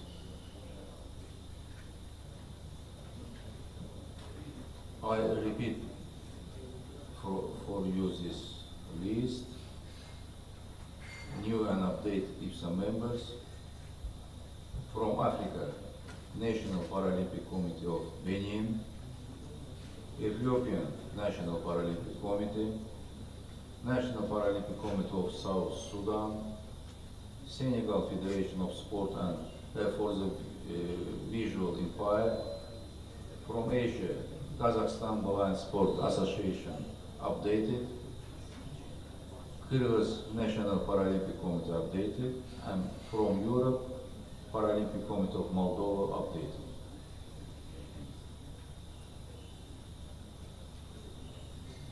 I think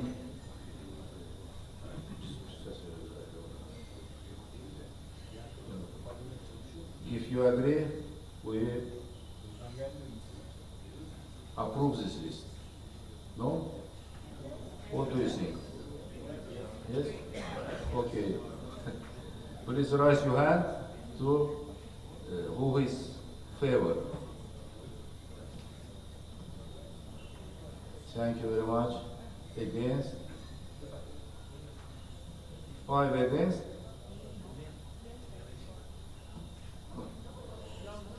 Abstain. Thank you very much. This list approved. And I congratulate our new members. Our next step, I want to start the official ceremony of presenting membership certificates. I ask the IBSA Executive Director, Mr. Trufat Acele, to invite the countries to receive their certificates. 4 of newly admitted countries are present today at this assembly, and I will personally present certificate to their representatives. Certificates for 2 African countries will be presented by me in Ghana during the General Assembly of the African Paralympic Committee. The certificate for Moldova will be presented at one of the upcoming IBSA competitions. In addition, I am pleased to announce that all IBSA member countries will soon receive new format membership certificates. Thank you. Please go for it. Thank you, Mr. President. So we would like to ask Senegal to come to take the certificate from the President. To Sam, please.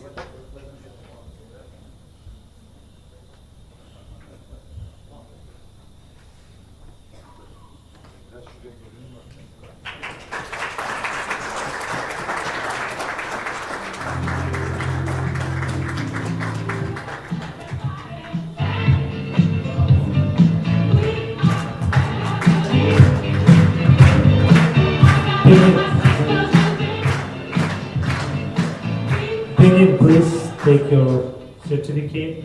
To Sam, could you please? Benin. Everyone can see we're together as we walk on by, and we fly just like birds of a feather. I won't tell no lie. All of the people around us they say, can they be that close? Just let me stay for the record.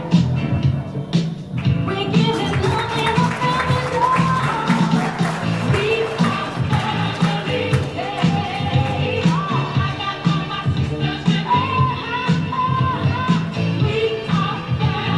So, Kazakhstan.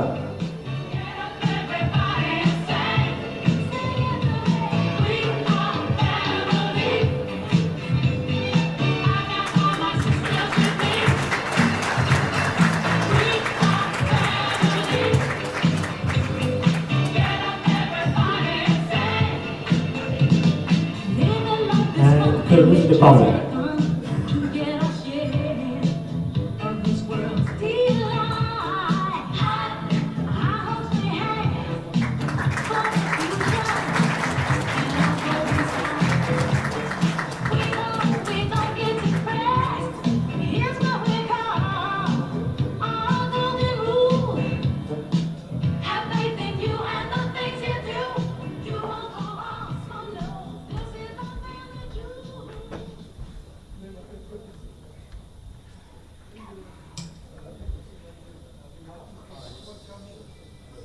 Thank you. Welcome our family. Congratulations all new IBSA members. We wish your active participation in developing blind sport of your countries and regions. Thank you.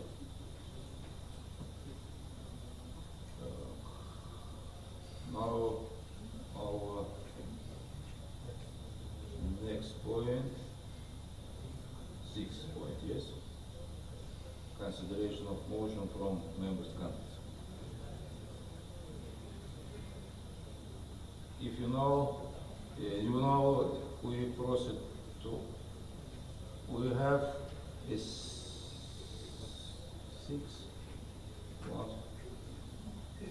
3 motion from countries about administrative process and 1 motion, constitutional motions from Kazakhstan. And I think we start from administrative motions, motion of Argentina. Please. As the Argentina is not here, there's someone who need to read the motion. So I will read the full the motion. Most of you, all of you should have the hard copies on your tables. Please read if there will be any mistakes. So the motion form from the IBSA member submitted by Federation Ivoirien de Sports Sport Marion. So it's the FISMA. Motion proposals from the Ivorian Federation of Sports for the Visually Impaired and Blind as a part of the reforms initiated by the IBSA. Launch development projects to support low-income countries. The second one, organize technical training workshops, seminars, and other international meetings to build the capacities of member federations. Third, encourage experience sharing and the dissemination of the best practices among member federations. Fourth, prohibited the practice whereby other federations manage IBSA disciplines in various countries to avoid confusion and disorder. Allowing non-disabled sport federations, which have significantly more resources to manage IBSA disciplines, may lead to conflict and marginalization of federation for visual impaired. 6. Recommend that IBSA resume executive control of para-athletics. For several years now, we have encountered serious issues with the participation of our athletes in para-athletics events within the Paralympic program, as these are managed exclusively by the national Paralympic committees. Often NPCs refuse to register athletes unless our federation leaders comply with the NPC president's directives. True development of sport for the blind and visually impaired can only be achieved by those most affected. Therefore, we suggest that IBSA directly manage all sport practiced by this group, including para-athletics. 6. Allow federation to register their athletes directly. 7. Cover all costs related to travel, accommodation, food, and local transportation for at least one delegate from low-income countries attending IBSA assemblies or meetings. 8. Provide subsidies to member federations that are up to date with their IBSA dues. 9. Support host countries of IBSA sanctioned event by covering 2/3 of competition budget. 10. Reduce per person per day hotel fees to allow all member countries, including low-income nations, to attend IBSA events. 11. Establish and share the IBSA competition calendar in a timely manner and send invitation well in advance to help member federation plan and prepare effectively. 12. Create an African Confederation of Sports for the blind and visually impaired with the following core missions.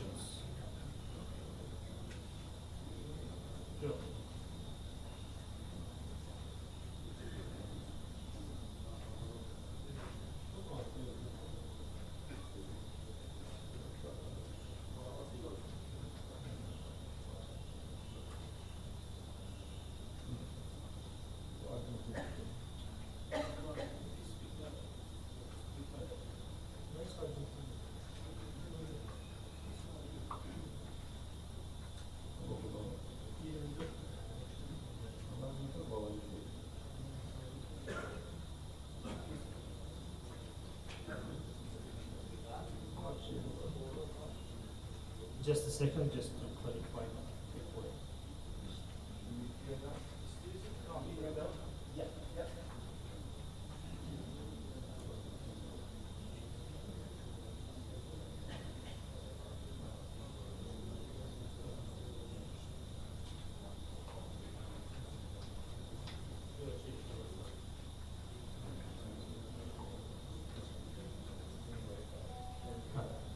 Unit existing national federation with the confederation. Coordinate regional competitions.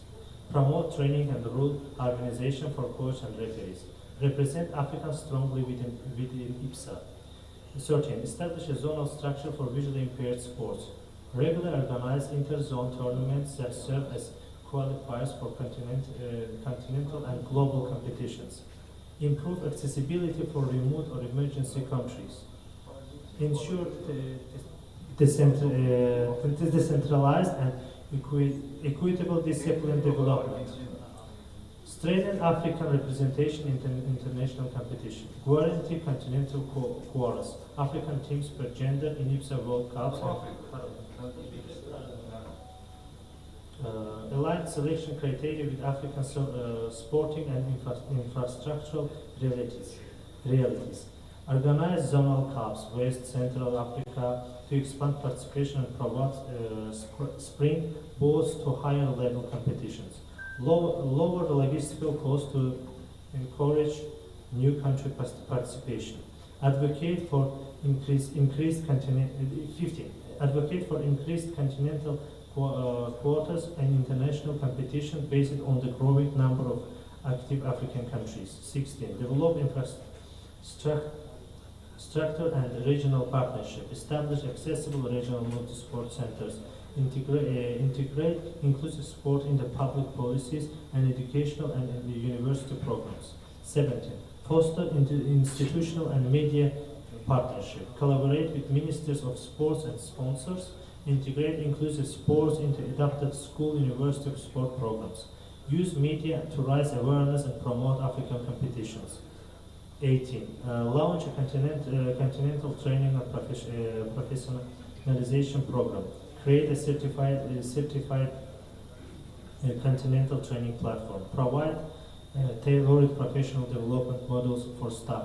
Include age-based adaptations in competitions.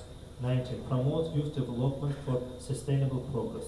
Implement the Africa Youth Sports Program to identify and train visually impaired youth. Establish regional sports academies. Develop a continental school competition across all disciplines. Open training camps and provide sport equipment. 20. Create an African IBSA support fund to assist low-resource federation in organizing event equipment athletes and running inclusive programs. 21. Implement intercontinental mentorship program between African Federation and more experienced ones to transfer technical, administrative, and managerial skills. 22. Build local capacity through online trainings via an IBSA African digital platform available in French, Arabic, Swahili, and etc. Offering distance learning and educational resource. 23. Conduct continental awareness campaign to promote IBSA sports, enhance the visibility of African talents, and attract national and international partners. 24. Provide state proportional grants to support Africa federations that are up to date with their dues, while considering each country socio-economic context. 25. Cover all the part of the participation cost for African delegation in IBSA meetings, training camps, and international competitions. 26. Create an African IBSA circuit with an annual calendar of sports events adapted to the continent realities. Hosted in several African countries to stimulate regional competition and growth. 27. Advocate with governments for the institutionalization of sports for visual impaired, including dedicated budget lines in national finance laws and legal recognition. 28. Strengthen the statutory and legal frameworks of African Federation by offering technical support for formalization status, rules, ethics charters, and inter-institutional cooperation protocols. And there is the appendix. Do you want me to read the appendix also? No? So there is already the same motions by all the African countries. Sorry, there was a FISMA. There is one more from Benin, another one from the Côte d'Ivoire and Niger. There is the Côte d'Ivoire, which I already read, the Benin, Niger, and so already all of them are the same. And please, anyone has a question or how we should proceed with this motion? It looks like more than not the motions, but as suggestions, and we already discussed Yep.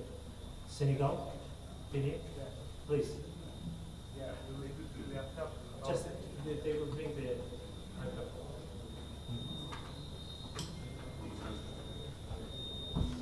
Yeah, thank you.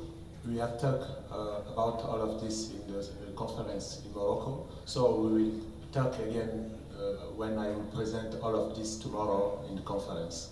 So it's not a motion, it's a lot of aspects we want to develop in Africa.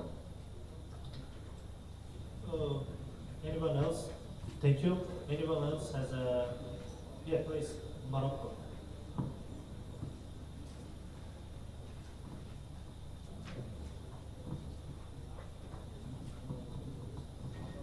Yeah, as my colleague Toussaint mentioned, this is a summary of the recommendations from the conference in Casablanca last month. I don't think it's a motion, but it's a recommendation for IBSA to support reforms. So I agree that it's not a motion, but more of a recommendation for IBSA to support. Thank you. Thank you. Anyone has a comment? No? Please, Nigeria.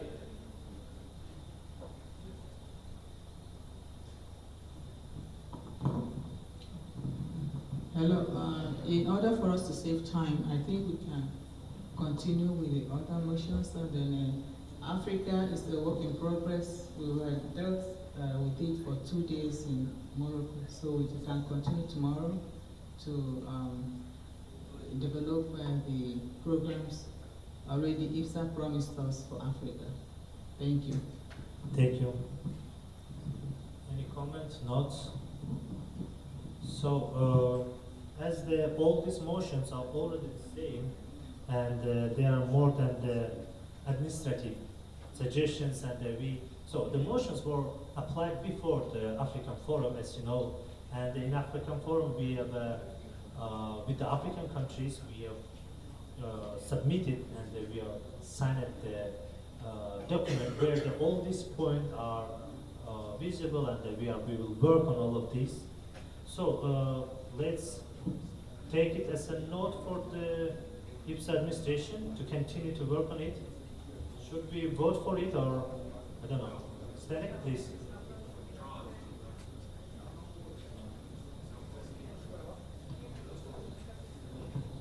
So thank you, Rafat. I don't think that this is a motion. It's just a draft, but I would split it into 3 parts. The first one is educational, which is perfectly fine. What I'm missing there's no remark about online education. Sorry, guys, we are living in the online world, so you forgot to mention online education. Because all what it says is like, okay, we want to have training courses, we want to have this and that, and there's no online at all. Which we save the money from the IBSA account. Second part is financial.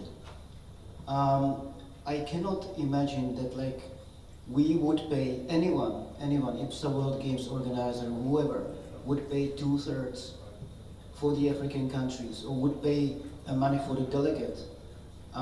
It's a good recommendation, but we cannot go like this, because now we have a really good financial reserves, and through this we would be like minus 1 million.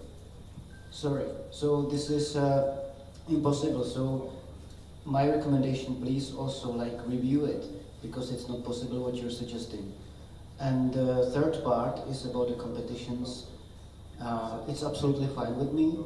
So everyone has the aim to have African countries in African competitions in all over the world, but African countries should start by themselves from the very beginning. So because we had a lot of these kind of cases where we had 2 athletes and 335 staff. Sorry, this is impossible. So again, my recommendation, please review it. And also, when you are going to review the competition, start reviewing the staff. Because we had a lot of cases where there were 2 athletes, 20 staff, and this is impossible. No one is doing this in Europe, no one is doing this in Asia and in Latin America. So for me, it's not a motion. For me, it's just like the first, I would consider it as a first draft. And the African conference or whoever is in charge, please like review, give the new draft, which is more feasible for IBSA as a governing body regarding the finance, regarding saving costs, and regarding to be realistic. Sorry to be so critical, but I have to say like this. Thank you. Thank you, Zdenek. Anyone has notes or comments regarding the motions? So, Next, so I would like to read the other motions also from Argentina and Italy. There are also the looks like the same, not in the motion style, but like a suggestion. The motion submitted by the Argentina, it's the motion. There should be more flexibility regarding IBSA procedures and policies where all the information that is provided to Federation is not at all clear and complete. Information should be provided in a manner that can contribute for respecting all IBSA guidelines and requirements. Most of all concerning the use of ISAs. So there is nothing, we don't have a clarification. Anyone, and we don't have Argentina here. So please, anyone have a comment or not regarding this motion? Brazil, and then USA.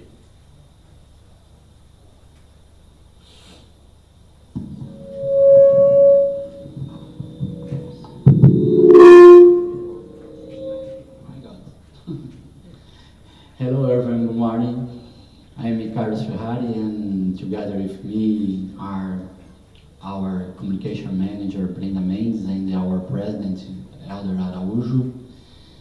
We would like to talk about this Argentina motion because we think that it's recommendations, and in this case the recommendations so important for our organization, but it's important to say that we have a lot of progress made by this administration.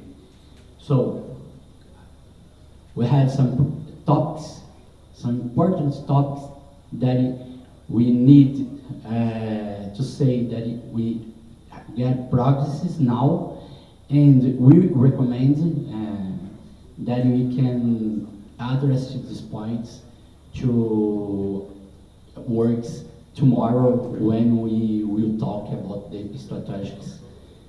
We think it's a good way to work with Argentina recommendations. Sorry for the English, I think it's okay to comprehension. Thank you, Carlos. And please, microphone, the note. USA. Good morning or good afternoon. I'm Joe Walsh from the USA. We're here with my colleague Molly Quinn. With Argentina not being present to discuss, I think it is important for us to vote no on this motion, as it presents nothing that IBSA could act on reasonably.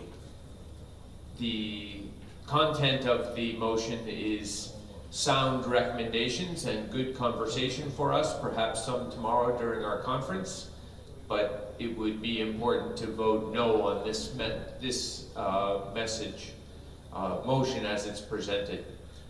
I would also hope that the African nations who had made a motion that's similar in nature to this, as they've discussed, it isn't really a motion, so perhaps they could withdraw their motion so that we can have a good discussion on it tomorrow at the conference. It's really important to have good discussions on these topics, and I think that this is a good time to do this at our conference tomorrow, but not as a motion here today.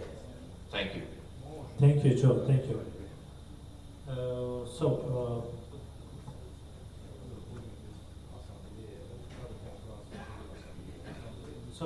Anyone has any other notes about the Argentinian motion or comments? So the main point is, even that there are our colleagues from Argentina not here, and they have sent the motion, that's why we have to rise it up here and to discuss. So regarding the Argentina and Africa, I would like to go to the next our motion from the Italy also, and then we can discuss first all the motion, and then we will decide how we will proceed after. So the motion submitted by the Italian Blind Sport Federation. The motion, first, the concrete support for international event organizers. The second, recognition of a single national federation per sport. Third, management and appointment of referees. Fourth, development of grassroots sports through the shared projects. Fifth, improvement of administrative and technical efficiency. Sixth, call for an elected assembly for the 2025-2028 Paralympic quadrilateral. So, do you want me to read the rationale? No? Okay. Any comments? You all have hard copies. Anyone has a comment or notes? Want to discuss about the motions? Unfortunately, Italy is not also here. No one.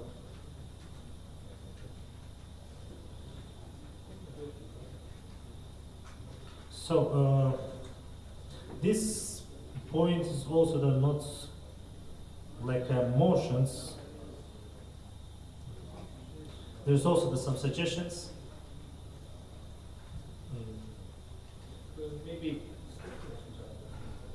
there's our lawyer Stefan here. Maybe he can give us the legal and the right way how we should to proceed with all these motions, because there is only the one person among all these motions that been in here, and all others.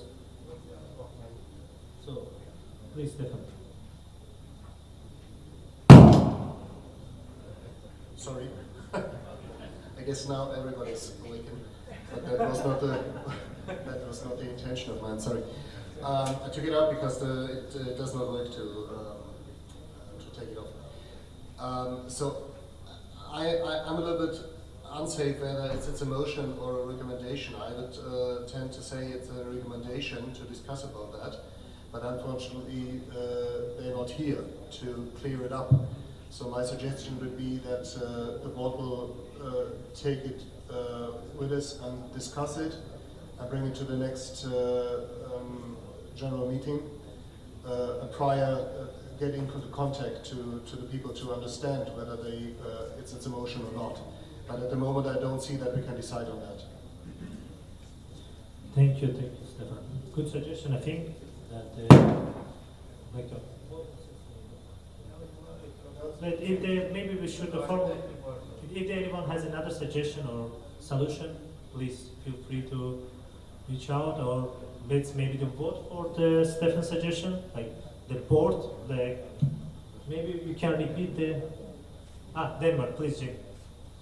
Microphone.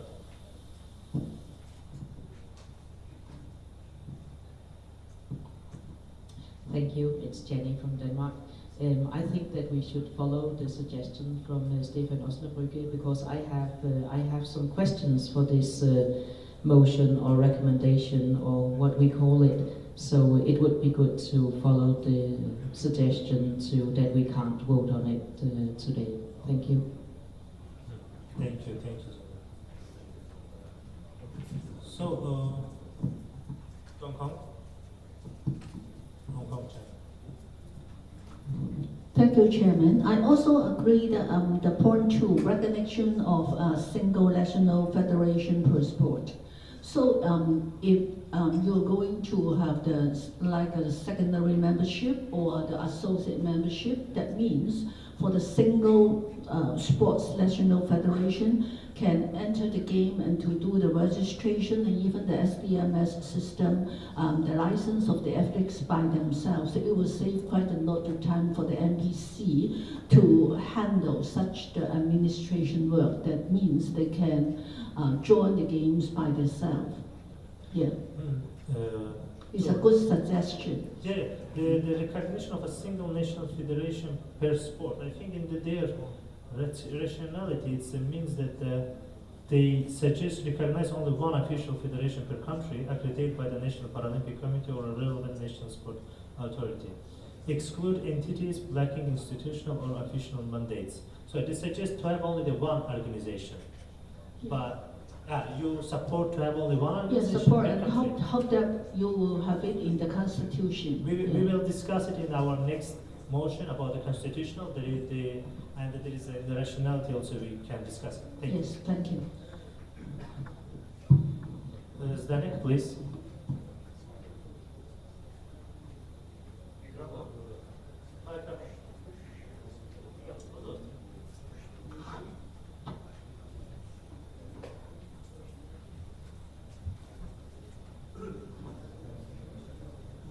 Okay, thank you. Sorry, me again. What Stefan said is, in my mind, correct, because there's a legal process. What we would have to do to take it as a motion, we would have to follow 1 point by 1 point and vote on it, because the, like, let's say, typical motion should contain only one proposal, not the 28 points. So, like, getting back to what's been said here, it's just recommendations and drafts.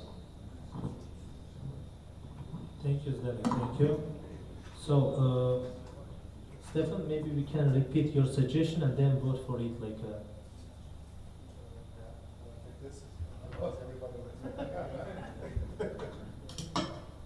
Don't want to do that. Yeah, the recommendation is to take it as a suggestion and hand it over to the board to discuss it and get in contact with the nations who filed that suggestion and report in the next GA.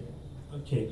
Who is the voting in favor for this recommendation by the Stefan Stabruki, our lawyer? Okay. Let's scrutinize to see. And who is the against? Please. Is there anyone against? No.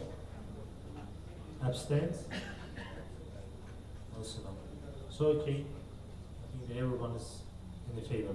Thank you very much, Mr. Chairman. Thank you, Rufat. Thank you all. Very good job. And we have the last topic, last point of our agenda.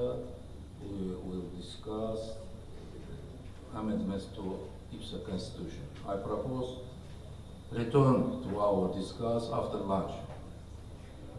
Yes? Now in 1 o'clock 20.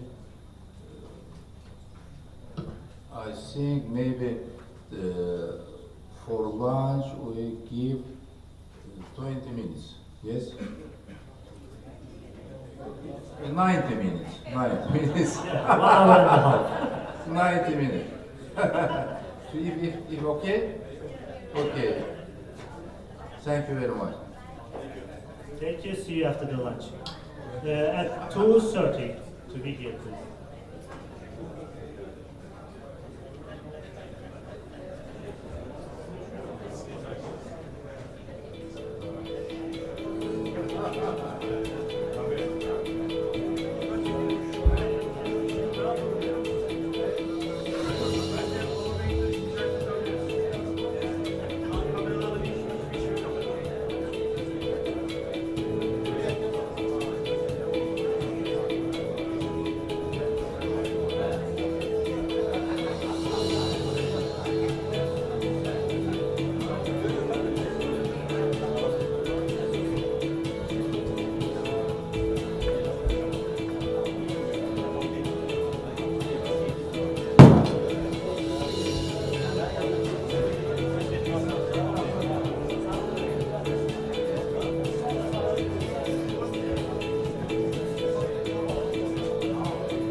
Bak iki kameramda hiç işim yok kamerayla, iki kamerayla. Ekran veriyorum şu an.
Yeah.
Bak ocağıma bak bu.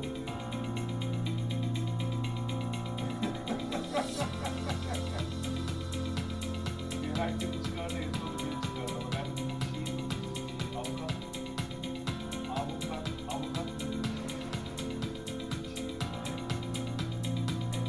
çıkarırken ben de onu yazdım. Herkes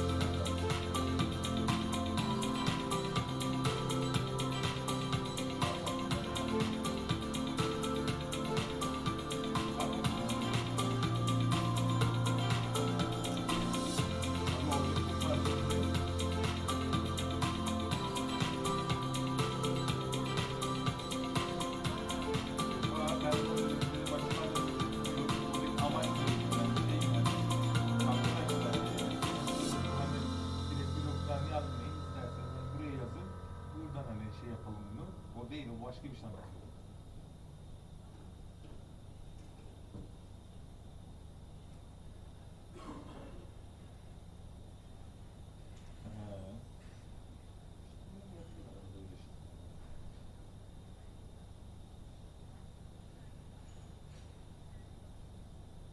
Altyazıyı kim sordu?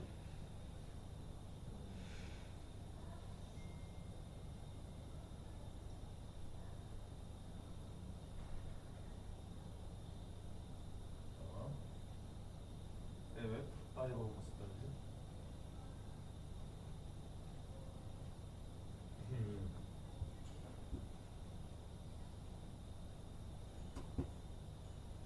Evet, onlar da bir ara öbür Tokyo'nun önünde beklemişler neredeler diye.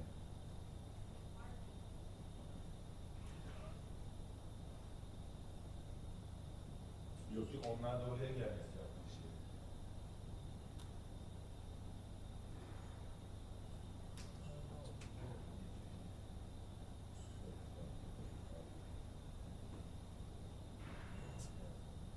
Kimi arayacaksın ya? Arayıp ne yapacaksın? Tamam, kim organize etti peki bunu? Bu işi kim organize etti abla?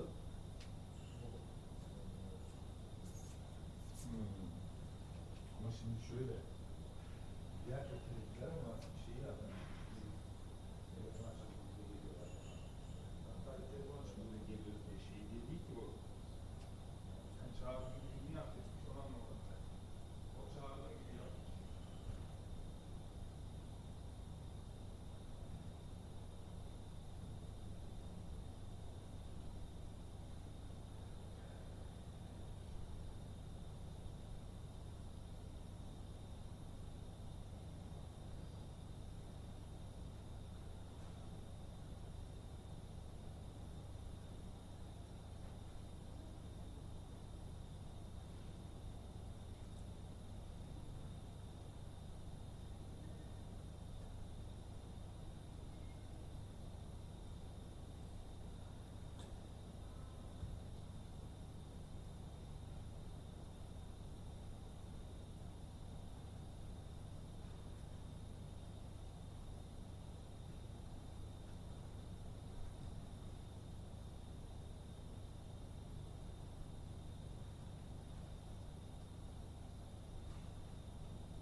olacaksın. Sen burada oturuyorsun zaten kapıyı altına. Burada kablo güzel diyor. Sen oturuyorsun. Kastın var mı? Yanlış konuşuyorsun. Eleman değilsin değil. Burada işimize geldi.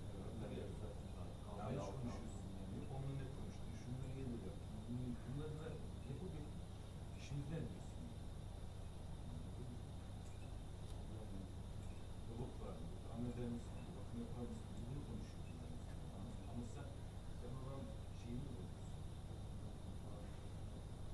Kanka gidelim mi? Sağ olun. Kaçta başlıyor? Yanlış bilmiyorsam çeyrek gece falan. Daha çok.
Şöyle mi olacak abi?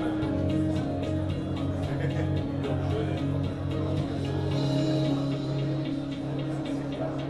He? Kenarlarda daralsa olmuyor mu? Sağdan soldan.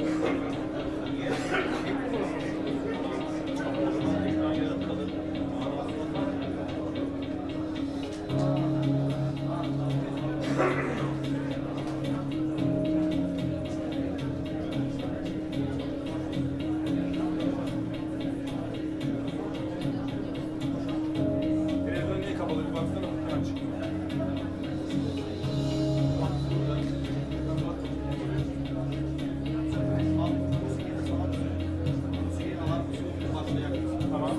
Görüntü aşağıda yukarı alalım mı?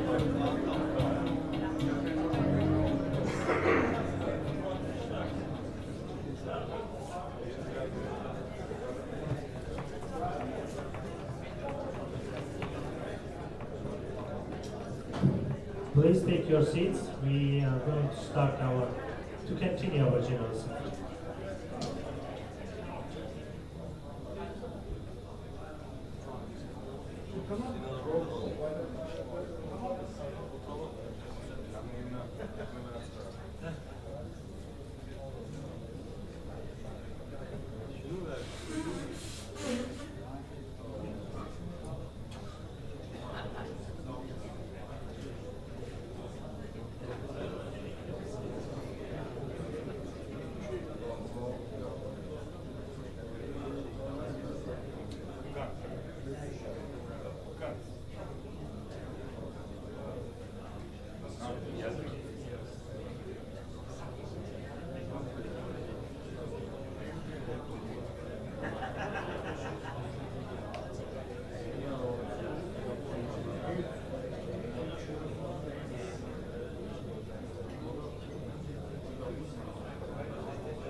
Bir bak bro.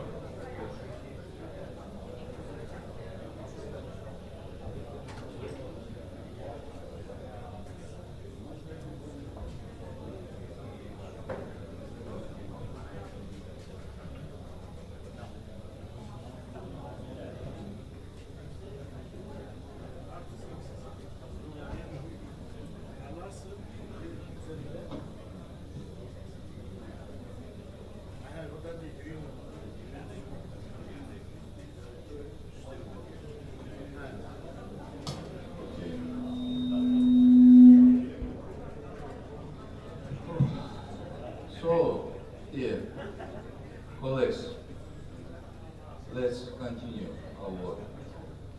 I know it is not easy to focus after hard lunch, but we have one last important item of our. Let's proceed to the discussion of the constitutional amendments. All of them were circulated to you in advance for your review. Profat, please continue with roll call. Thank you, Mr. President. Let's start. We still have 117 members, and we need at least 39 members to have a quorum. Angola, Australia, Azerbaijan, Benin,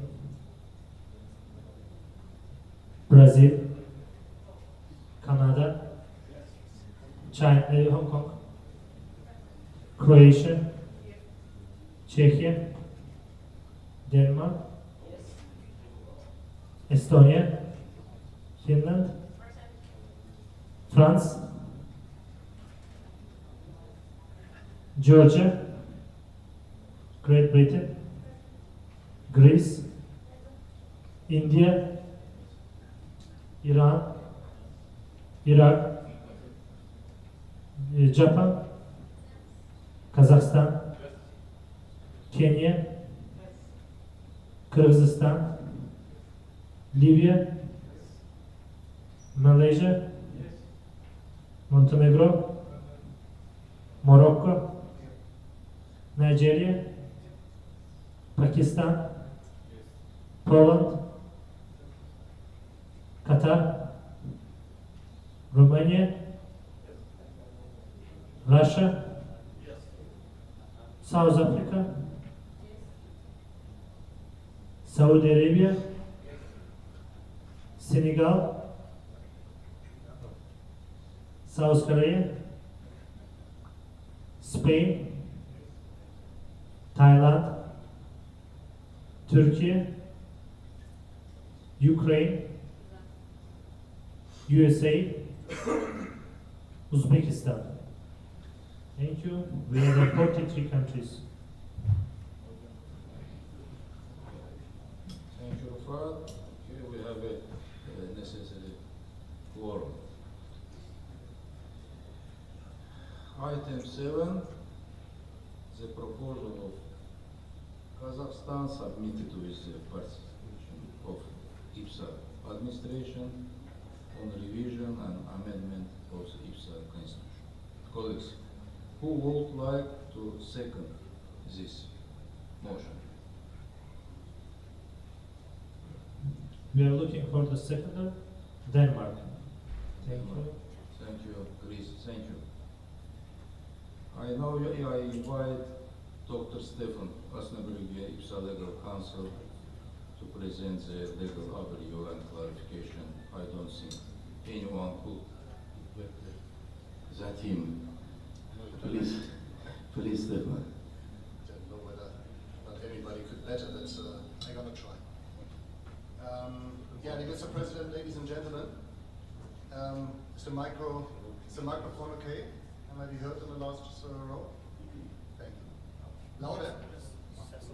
Louder? Okay, try this. My name is Stefan. I'm a German lawyer and expert in association law. Some of you may know me from Portugal. I have been with IBSA even longer. I was one of the refounders of IBSA in 2014, along with Jenny Hammersoy and others. In other words, IBSA is close to my heart and not only a job. As I have unfortunately broken my foot, I would be grateful if it's acceptable if I remain seated here, would be unable to stand at the lecture. Please do not take this as a sign of disrespect towards you, and please excuse my English. I'm unfortunately not a native speaker. I try to make me understood. It's a great honor for me to briefly explain the amendments of the Articles of Association proposed by the President and the Board today. And of course, I'm delighted to have the opportunity to give you a few hours of lectures on German association law here on stage. It'll be great. No, just kidding. allow me, however, to. It's an interesting theme. Allow me, however, to briefly summarize statutes and the legal situations we found at IBSA. It is important to understand that IBSA is an association under German law. The Articles of Association and any amendments must comply with the requirements of German law. This is checked by the Register of Association, a special court in Germany. And any amendment only becomes effective once it has been entered in the register. The decision upon the amendment is not enough, it must have been entered. You are free to specify the Articles of Association how IBSA's internal structures should function, but only within the limits of the German law. My job is to ensure precisely that the amendments you decide upon are in accordance with German law, and that German law does not interfere with your decisions regarding sports. and its organizations and as far as possible. It's about sport and not about law.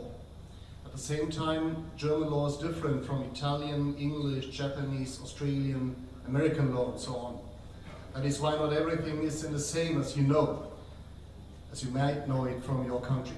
For example, in Germany, roles are not comprehensively described in articles of associations, but in rules of procedures, so-called bylaws. Historically, the IBSA status date back to 2014. They were very rudimentary at that time, and there have not been many changes since then. Furthermore, not all amendments were also implemented in the German language version. As a result, the version registered in Germany does not correspond in all aspects to the statutes you are familiar with. However, it is the German version that is legally binding. It was accepted. I was asked about the bylaws. Bylaws are under German law subordinate law. They must comply fully with the Articles of Association, and they must not contradict them. The current bylaws contain implementing provisions of the Article of Association, for example, on how board meetings are held. Such rules are not affected by the amendments to the Articles of Association today. However, as soon as the amendments to the Articles of Association have been adopted by you, the existing bylaws should also be revised regardless of who decided on them. This is the next mandatory step in the near future. If the board wishes so, I will submit a proposal for an update on the existing text within 1 or 2 months. As the board can decide in these rules of procedure, or call it bylaws, these can be updated without any further problems, but of course under fully transfer of information to the membership. Today's amendments to the Articles of Association are intended to take your organization to the next level, to the next step of professionalism. But of course, this cannot be the last step. IBSA is developing step by step. I would like to give you a brief overview of the areas of regulations that are to be amended today in this second or third step. But first, one more last important point. Sam Theodora, Australian Chair of Board of the Blind Sport Australia, has done a great service in reviewing the English translation in advance and suggesting linguistic improvements. These are intended solely to improve linguistic clarity and do not alter the content. These improvements have been sent to me, but they have not been sent to you, and they were not incorporated in the text you've got on your tables and we decided upon. We can now read and adapt the text sentence by sentence, but you have other things to do, I guess, and it will probably pretty boring too. So to avoid having to work through every single sentence today, but in order to improve the linguistic version, my failures as a German-English starter in English language, I have the following suggestion. The German version is decisive for the German Register of Association. This is clean German language version. You can trust in me, there are no linguistic problems in that. Today, if you agree with the content of the suggestions, you can decide that your board may optimize the English language version before I submit the changes to the register. Then we would adopt Sam Theodore's better translation without having to spend the whole day reading through the text together. It would be great if you could agree to this suggestion afterwards. Of course, the text will be published afterwards so that you can check that no changes in content have been made, neither to the German text nor to the English text at the moment. It's just linguistic improvements. And a motion to decide upon after adopting the Constitution, it's only if we adopt the Constitution, could be the Executive Board is authorized to smooth the language of the version corresponding to the German version and to make linguistic adjustment as long as this does not change the approved content of the Articles of Association of IBSA. So if we adopt the Constitution, it would be perfect if you agree to this suggestion as well, and we can have a better English text. Now finally, a brief overview of the content. What changes did the board suggest? Brief note, organizations cannot currently submit applications. The Kazakhstan Blind Sports Association has taken over this task as the Presidium, the board, cannot do this at the moment. We will do that in the version today. We will implement that in the version today, so the executive board can start motions afterwards, but not today. The Kazakhstan Sport Association can do this, even although you only accepted them today as members, because now they are members and you have countries who support this. If this would not have been happened, we wouldn't have the point now and have time for coffee, but now we have the motion and we have to go through it, and I've summarized this in 7 topics. First topic, adjustment to the IPC constitution. IBSA is a member of the IPC. Of course, not all sport organized by IBSA are Paralympic sports, I know that. Nevertheless, the constitution of IBSA must meet the requirements of the IPC, as IBSA is a member of IPC. These are minor adjustments in the text you got in the motion that have no impact on the content. IBSA is also working on a classification code, for example. This must be consistent with that of the IPC. But of course only insofar as Paralympic sports are concerned.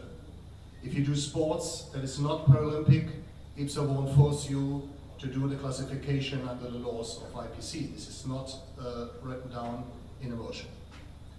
The second thing we want to reach is gender balance. Your President, Ilgar Raimov, has proposed a number of adjustments to promote gender balance. These are only approximations. The only hard rule is that in future one of the vice presidents must be male or one female. 3. Introduction of a new membership status for associated organizations, paragraph 5. National organizations which are development and govern unique Paralympic blind sports and are the sole member of the respective National Paralympic or National Olympic Committee may be nominated only by you, only by the respective members of IBSA as the new associated organization. Associated organizations are not considered members. The status is granted or revoked upon the recommendation of the respective member, subject to approval by the executive board. And it remains at one member per country. Each member can decide whether they wish to make use of this option or not. Associated organizations shall have the rights and obligations to conduct athletes' classifications and are bound by the rules of IBSA. They have the right to nominate athletes to participate at IBSA-sanctioned events, and they are also required to pay fees fixed by the executive board for the stages. And the details will be laid down in the bylaws. Point 4, introduction of a CEO. Under current German law, the board is the operational authority. However, this also means that all honorary members elected by you to the board are liable with their private assets and are subject to German criminal law for any and all operational management fee. Large German associations are increasingly moving away from this model of mixture of volunteer work and operational management functions. The more modern model is an elected and operational board to appoint and supervise an operational management team or an operational CEO to be responsible for a professional doing in management teams. Of course, the entire power and responsibility for shaping sports and policies remains with the board. IBSA is growing and management must become more professional in order to provide good service to the membership. Therefore, in future, it will no longer be a Secretary General within the honorary executive board who will manage the operational businesses on an honorary basis, but a professional CEO supported by a management team. The executive board that you elect will appoint and supervise the CEO in future. Point 5, reduction in the size of the board, working on a voluntary basis. If a professional CEO takes over the duties of the Secretary General. The position of Secretary General is no longer necessary. Nor does a treasurer need to be part of the executive board, as his or her duties are also performed by the CEO or the professional management, supervised by the CEO. However, the board will continue to set the financial targets and closely monitor the work of the CEO and the CFO. And on this occasion, there are no changes to the committees in the motion. The relevant paragraph in the statutes will remain unchanged, and all committees will continue to exist. And of course, the deletion of the two operational positions, SecGen, Treasurer, must not lead to the abolition of the Finance Committee. The Finance Committee will stay in duty. It's quite the contrary. You need the Financial Committee more than ever. Point 6, modernization of processes. Since 2014, there have been many changes in the world around us. For example, the world has become more digital. This has led to purely procedural adjustment. For example, invitations to meetings are now sent by email rather than by postcode.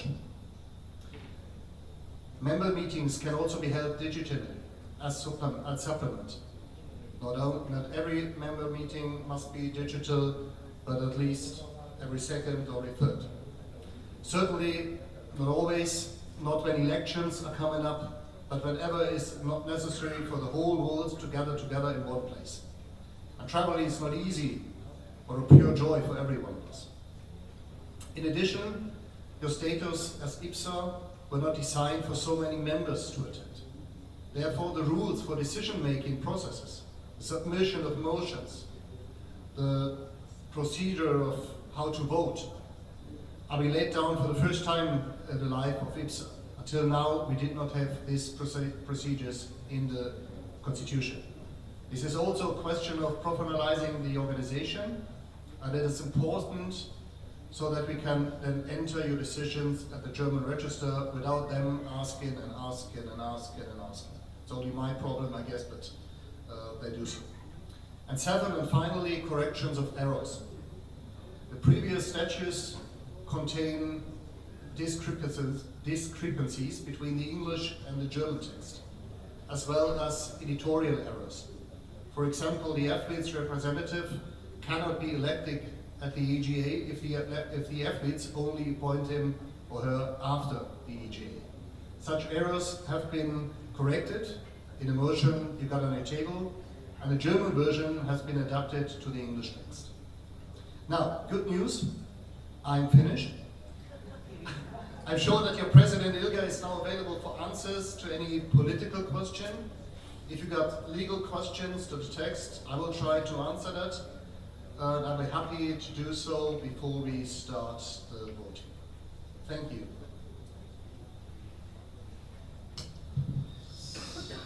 Thank you, Stefan, for your clear explanation. Thank you. Now open the floor for discussion and commitments. How has question and commitments, please? Anyone? Finland, please. Finland?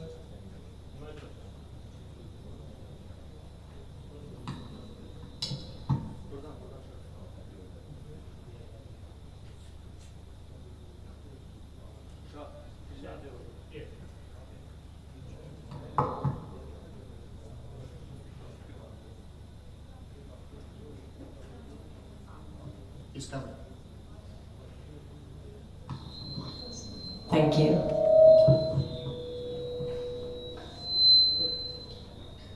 Let's get it better. Let's try again. Okay, first of all, thank you for very thorough work. This constitution looks very good to my eye. It's modern, it's nowadays based, and I believe that it makes IBSA's function more flexible. I have one question regarding working contracts. especially for CEO. Are we following under the German legislation in this working contract, or are the working contracts based on the country where this person is working? Thank you. I try to answer now and the next question afterwards. The working contract of the CEO will be decided upon by the board. It will be signed by the president, and it follows the rules in first line of Germany, but Germany says if he is situated in another country, then the law of this other country will be applicable. So we have to wait. Where is the IBSA has got its base, formal base in my office in Bonn. So if there would be a CEO, then it would be the law of Germany. Otherwise, it would be another law. But the CEO will not be an employee, but an CEO, so it's a special law that's applicable to him or her. And the contracts of the other employees in IBSA is made by the CEO within the budget. Okay? Thank you. Please, Montenegro. Hello everyone, my name is Miloš Nojtović and I'm speaking on behalf of the NBC Montenegro. First of all, I'd like to thank the IBSA and the LOC for organizing this amazing event. I don't have any questions, I just have a comment. I'm very happy as an athlete, still active, to hear that our constitution is moving forward and that this is going to be a very modern, very flexible, very comfortable environment for our athletes to develop. We are on a very good way and let's proceed. Thank you very much. Thank you. Thank you. Please, Joe Walsh, USA. USA.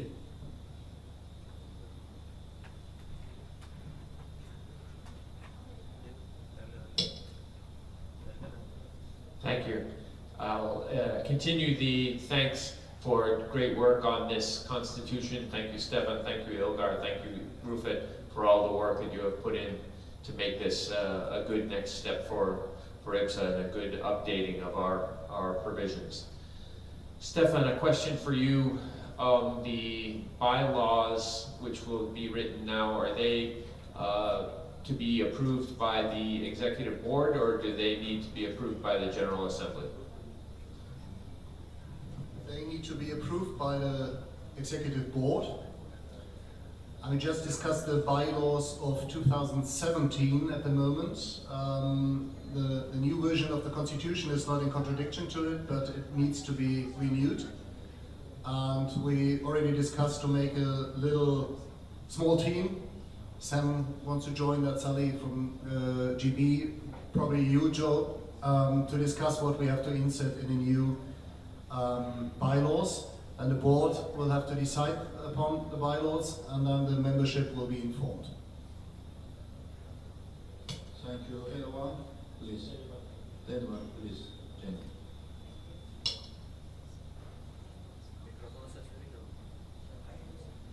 Oh, sorry. Oh, my goodness. It's Jenny from Denmark.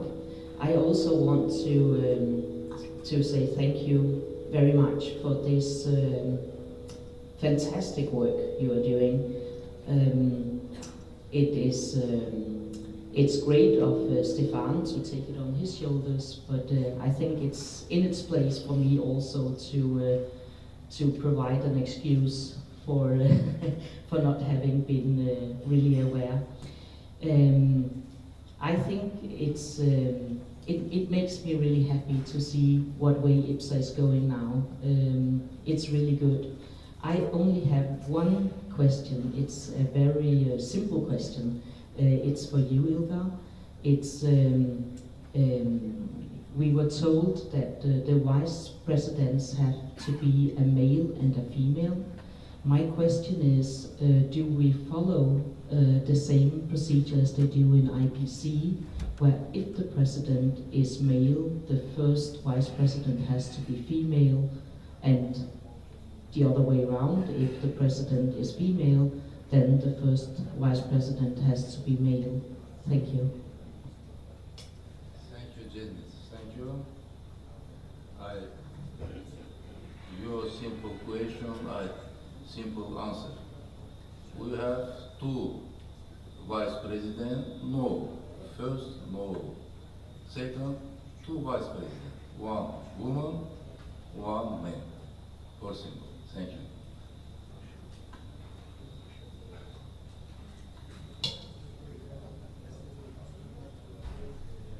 So the David, and then to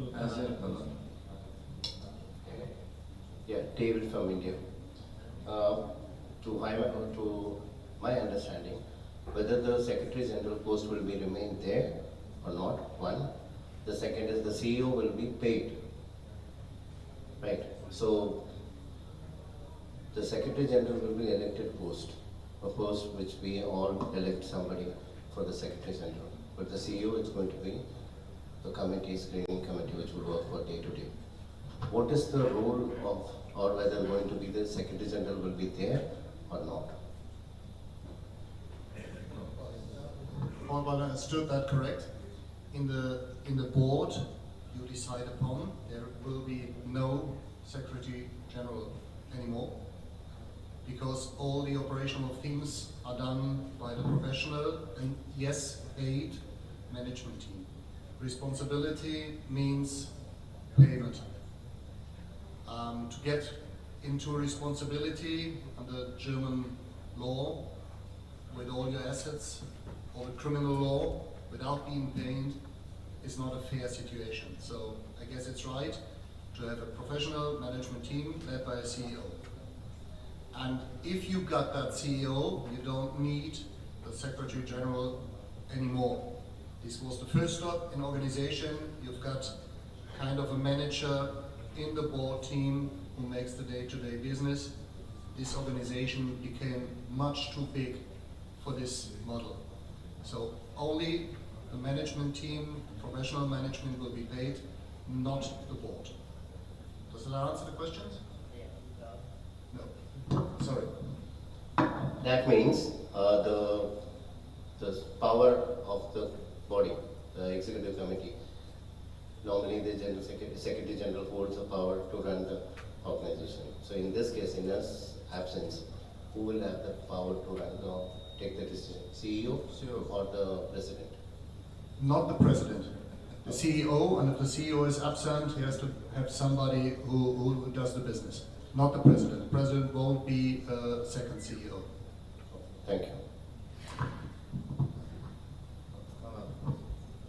Yes, thank you. I'm Aaron Main, representing Canada. This is my first IBSA General Assembly, so thank you for welcoming me, and I want to extend the thanks that were offered to all the work that was done on this. I've been involved in similar exercises before, and I certainly know how much has to go into it. I've got 3 questions which I'd like to present separately, if I may, because they're on distinct issues. I'll start with the simplest one. Just reviewing these, section 6.5 and 6.12, both referring to term limits, etc. There are references made to other articles, which I believe aren't correct. There's references to 6.24, 6.23, which aren't in the revised version. I think it's probably an editing question, but if we could review that under 6.5, 6.6, and 6.12, please. Yes, if it is so, it is an editing problem and we can revise that. Yeah, and I'm happy to go over with you afterwards, just to point out exactly what I'm talking about. If it's so, it's not him, it's me who's got the fault. Yeah, it's totally fine, thank you. My next question is specifically under 5.1.1 on national member federations, which are defined in here as recognized by IBSA as the sole representative of athletes with a vision impairment in the country or territory.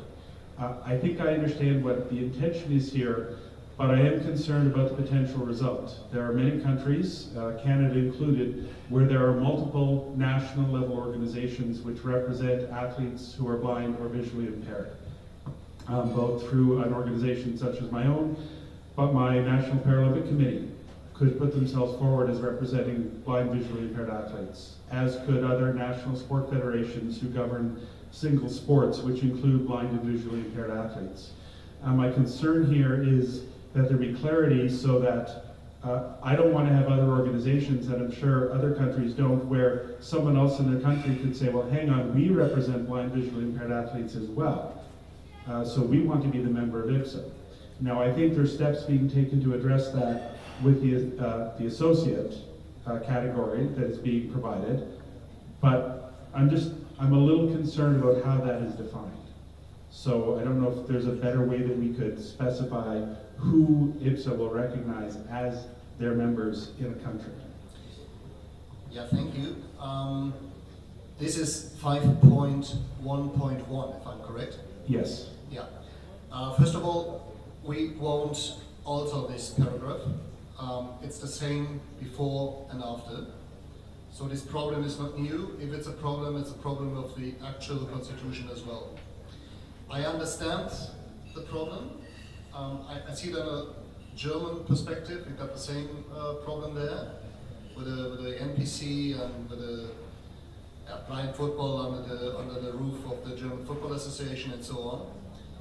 I don't have the answer, but we will have some issues that need to be discussed later on if you want to have that or not.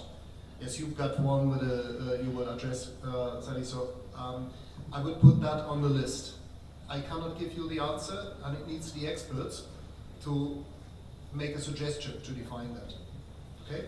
Thank you, and I do understand it can be complex to define it, and some of these are decisions that are going to end up being political decisions at the board level anyways. I just wanted to raise that. My last question is around the General Assembly, starting at 8.1, where it specified General Assemblies shall be held at least every 4 years.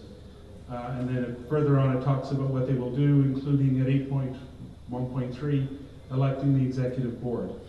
I guess I have two questions or comments there. Is there thought to being more specific as to when the General Assembly will take place? They're saying at least every 4 years, but to specify it will take place in the year after a Summer Paralympic Games, as an example. So we're actually fixing on a 4-year calendar when it would be. And related to that, if we say it will be held at least every 4 years, that leaves it open to having General Assemblies more frequently.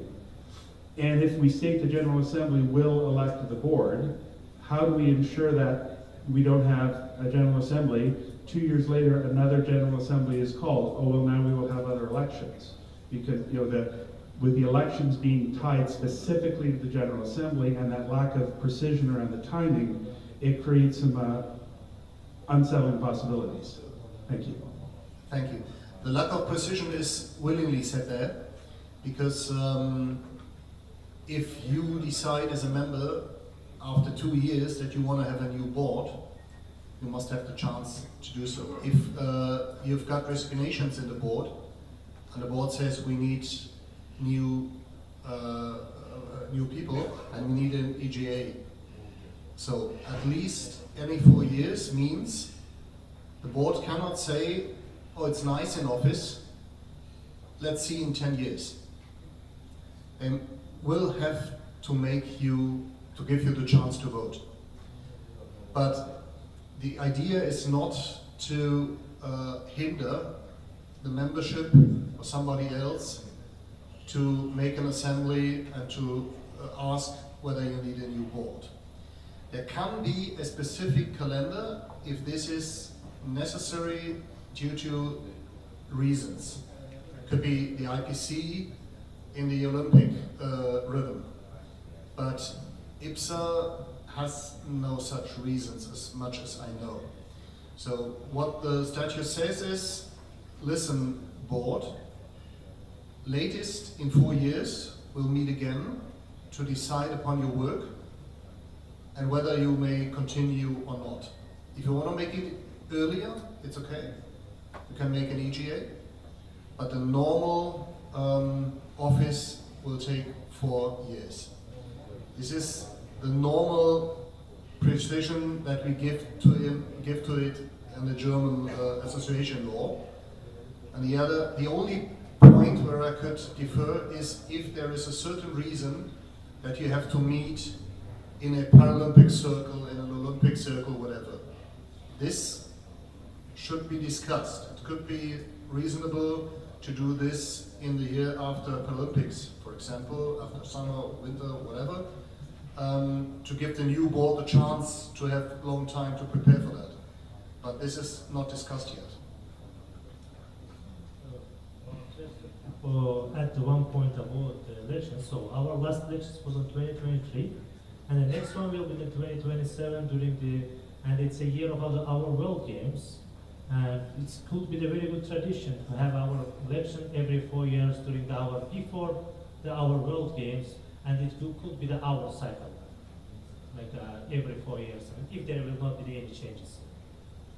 And I have some remarks, notes about your second question about associate members. So we explained some, I had a discussion with some members. So there will be a full member with the voting right who will go to the elections for the General Assembly, who will be the nominated body and etc. will have a full rights. And there will be the associate members. Why we need them? So in most of the countries there is another federation who is govern some sports like para judo, para tenpin bowling, etc. And they get access to the IBSAs. They download the documents, they apply for the competition, but they don't have any responsibilities on that. Even the member giving them maybe there is just giving them the access, password and the login. So that's why we need the associate members, so they can have registered, they can hold the competitions, and it's also but the main member will keep the same, and it's also that we will need to have the associate member. They should be in a very good position with our full member.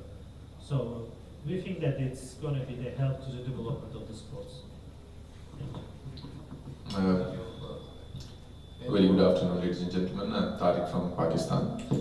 As my friend said about the associate members, so what we believe that certain countries have a different sort of issues, because as you know that most of the governments are not as much supported and the many other countries. So that's why if we have associate member in the country enrolled in IBSA, so the member country will have a problem a lot, because we have to raise funds for the sports. We have a sponsorship issue, so that's why there must be a big conflict between two, because if you give the membership, although it's associate member, but it is a member. So that's why in the same country, the two organizations, we don't show it's not practical to run. So that's why we must understand that associate members, if you're talking about the Paralympics and different games, because this is, the member country must be the part of, and the one federation should represent each country. The associate members, I don't think so. It will create problem for the member country. Thank you. Thank you. Just to make it clear, the new membership is not something that you're forced to do so. It's a national organization, a national IBSA member who decides upon the question whether you want to have an associated member or not. Nobody can force you. If you get into problems in your country, then you choose not to do so. Is it still a problem, or is it okay with that? I was asked about the associated members as well. I don't know whether other members want to make a comment on that. It's a try, some, perhaps.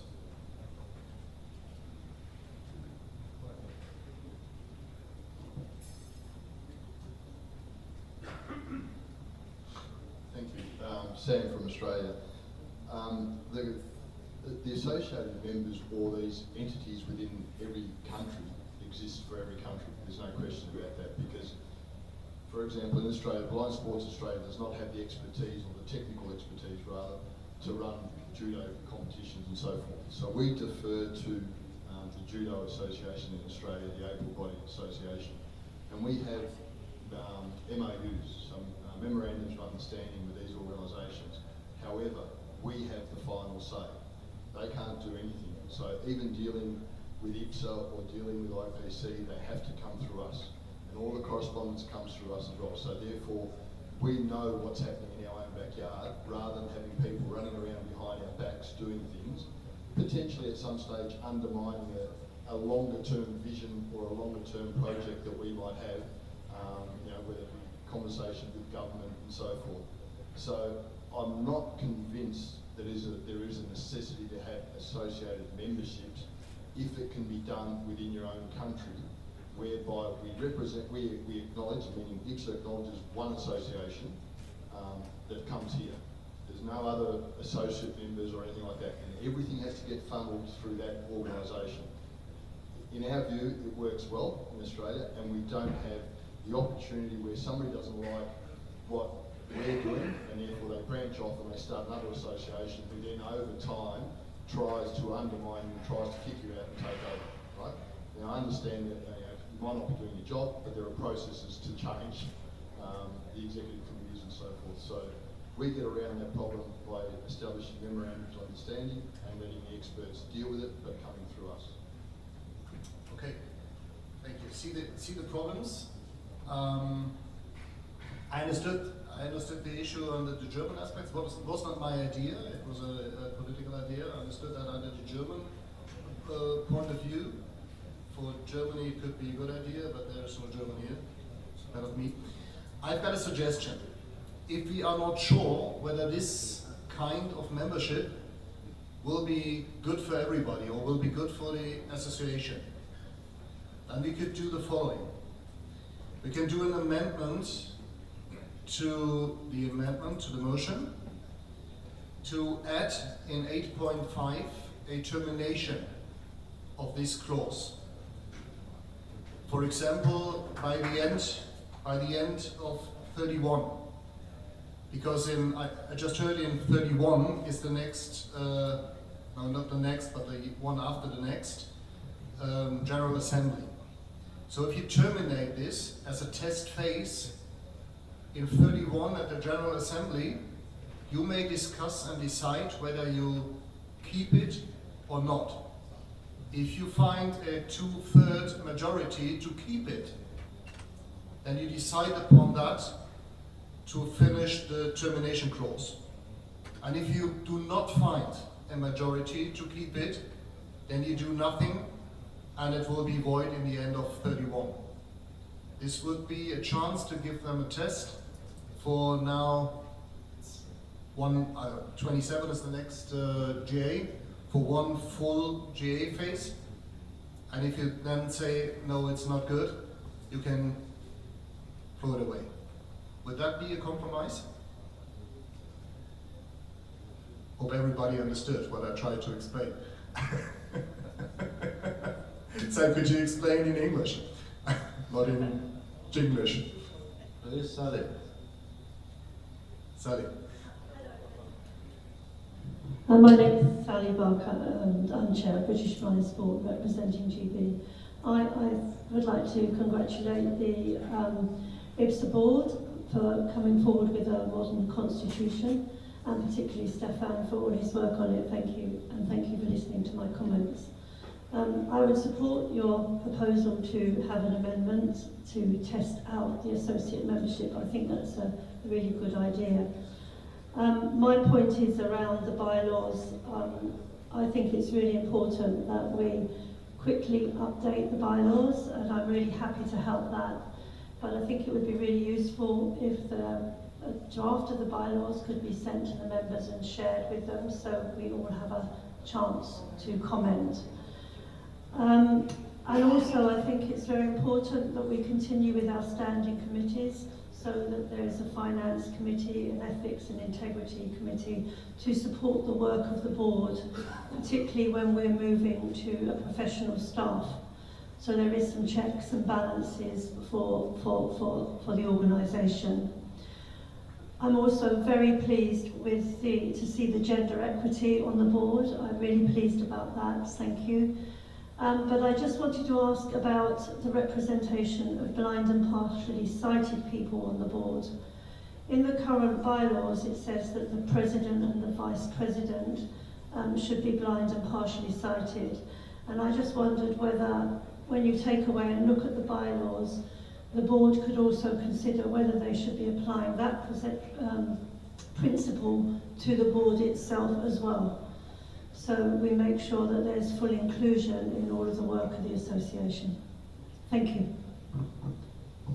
Thank you. May I say something? Sorry. I think you're absolutely right. This is a discussion you should lead. Definitely it's a good idea to discuss about to have all sides on the problems in one board, and not only people who don't understand who it might be to be visually impaired. It is, on the legal aspect, a problem to put that as a must-have for everybody into the Constitution, but there will be chances to do so if everybody wants to have that.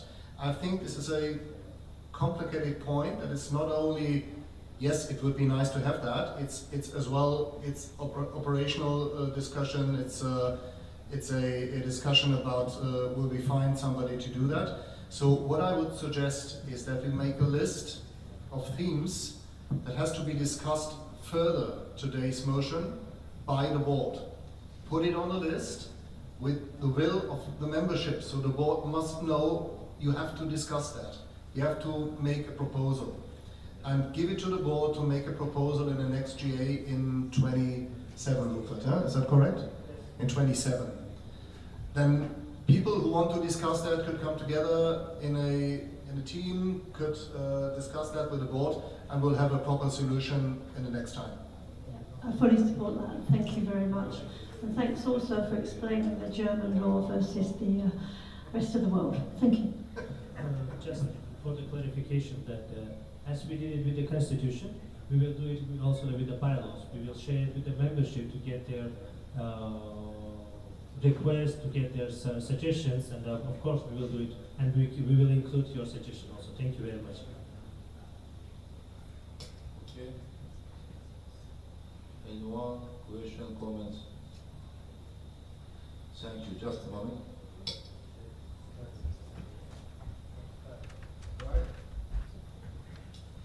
Kyle? Go ahead, please. Franz.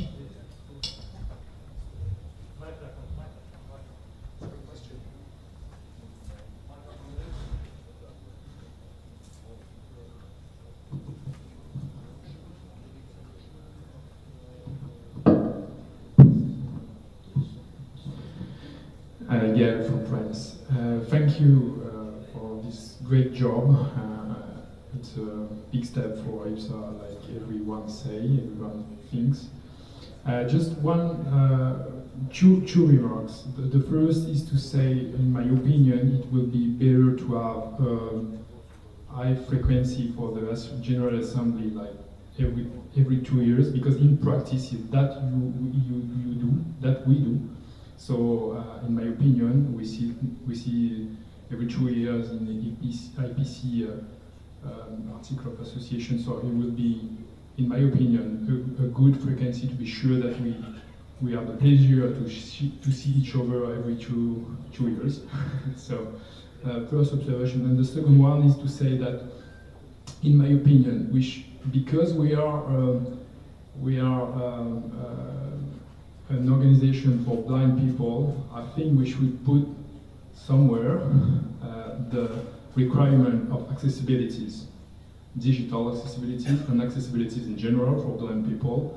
I think it's something that we should put, not maybe in the article of association, in the constitution, but maybe even below.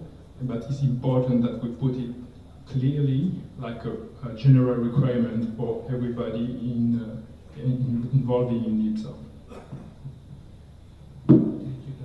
Thank you. I would suggest that we put the question, that's the second time now, so it seems to be important that we put the question whether we make a General Assembly every 2 years or every 4 years on the list of things to be discussed after this assembly and to decide upon at the next GA. It's got advantages and disadvantages. If you say it must be every 2 years, it's cost every 2 years. But if you say it's what we do it now, then I don't think it will change, because next time we have the chance to do that digitally. And we have to discuss whether we have to implement that in the constitution or not, or whether we can live with the situation. So I will put that on the list of the things to be discussed afterwards, if it's okay for you.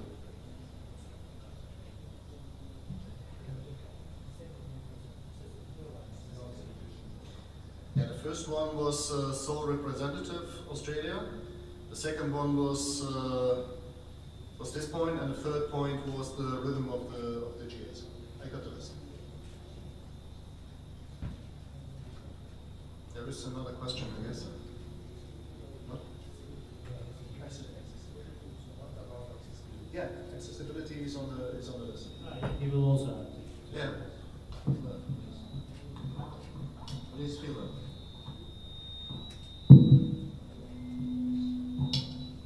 Thank you, Päivi from Finland. Since we, under this constitution, we have a chance to go to the hybrid meetings, I was wondering about the voting system. Maybe it should be mentioned in the bylaws that we accept using the digital voting system, which is also part of the accessibility, which my colleague here is mentioning, and very important to us, very visual disability. For us, it's very difficult to check if you have everybody's hands up or not. But you get my point. Thank you. Thank you. I got the point, and in the constitution now is that if you do personal votings, if you vote a new board, it should be a assembly in person, and only if it's just for information or minor important things, it should be digitally. And of course, it must work with a voting system that's accessible for you, definitely. Yeah, I put it on the list of things in the bylaws. Okay, anyone, please?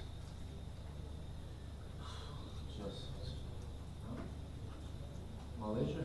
Malaysia. My question is about AGM. We are having it every 4 years. And we are also having World IBSA Games every 4 years. Can we have these two events at the same time? Yeah, we also discussed about that. Yeah, next we'll be doing our World Games. The next question, those who can't make it for the AGM, can we have a hybrid meeting?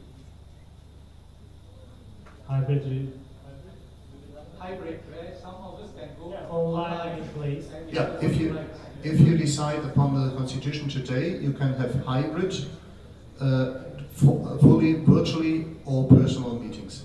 Anything that goes. Thank you. I don't see any other question or any raised hand. No. Mr. Bernard, Angola.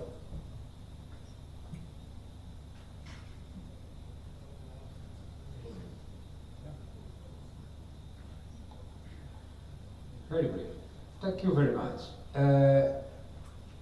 Firstly, I would like to express my satisfaction with statutory changes aimed at modernizing and strengthening IBSA structures. The implementation of these statutory changes leaves out the definition of the statutory framework for regional representations, representatives, IBSA Africa, Europe, etc. I haven't seen anything of this topic. I would like to have a clarification on how the possibility to open regional bureaus or offices of IBSA and should be framed, and whether this decision conflicts with the current regional representations, which in my view require statutory and operational definition. Thank you. The statutes is open for that. The statutes don't hinder you to open offices, but Rupert. As we discussed it in our it was in the report, we are now working on to have our regional offices. But it will be the formal. It's not going to be in the constitution, as I know.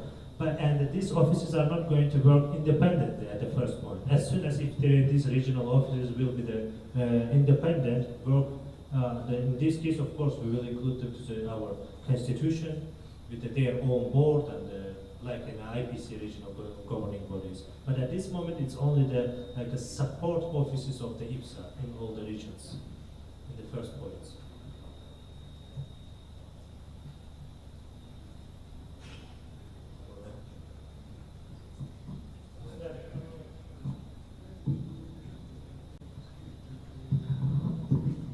Okay, thank you. Rufat knows about it because I already told him, and I just want to get back to the full membership and associated membership. Let's say, if I remember it right, at the IBC statutes, it's recognized membership. Stefan, if you can, maybe in the bylaws more specify the conditions, meaning, for instance, what's the full membership, meaning how much is the full membership, how much is the associate member, and what are the conditions? Because I would like to give you all one example.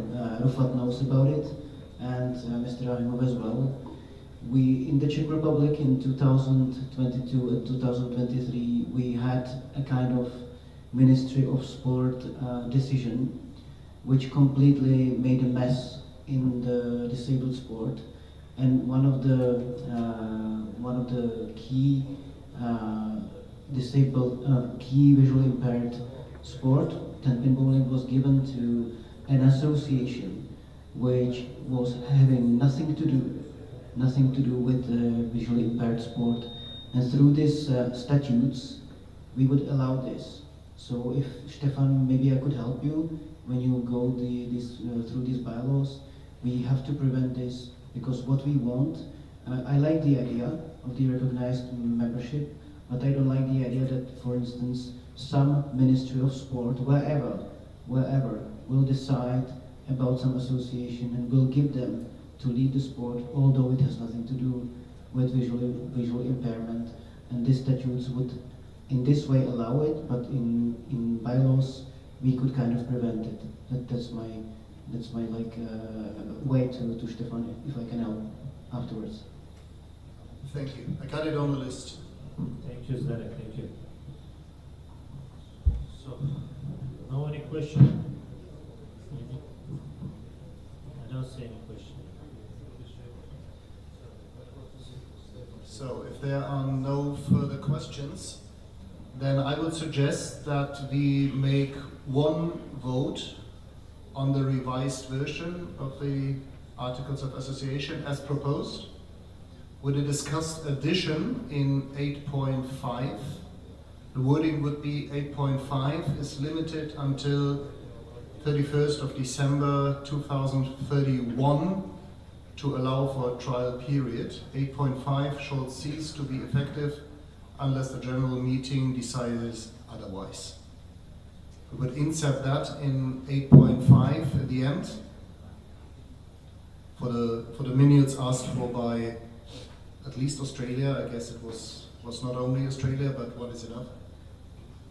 And if that's okay for you, then I would ask the scrutinist for the votes, for the Rufat. Yeah. Thanks a lot for the discussion. It was a pleasure. Yeah, thank you very much to be involved in the future of the IBSA. So the scrutineers will start for the voting.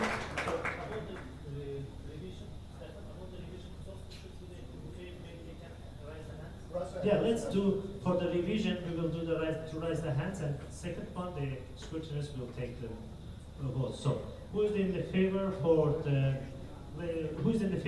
revision version of the suggested by the Stefan to the Constitution? Let's vote. Who is in the favor? So just. I see that already everyone. So who is against? Is there anyone against?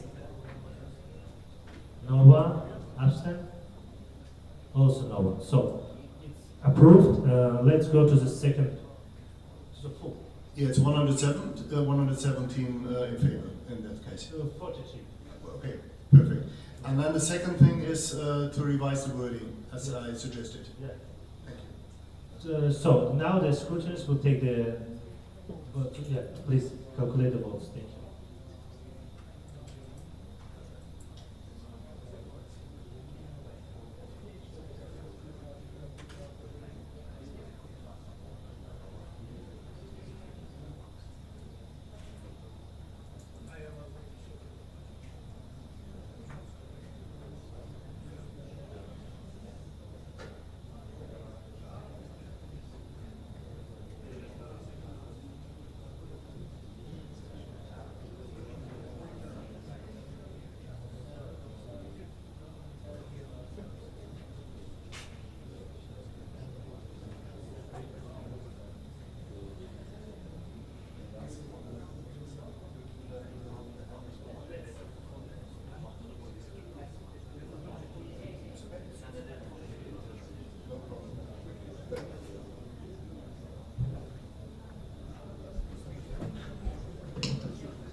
countries, no against 1, abstain 1, and our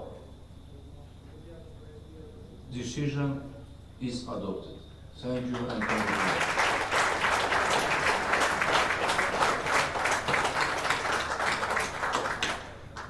Thank you very much.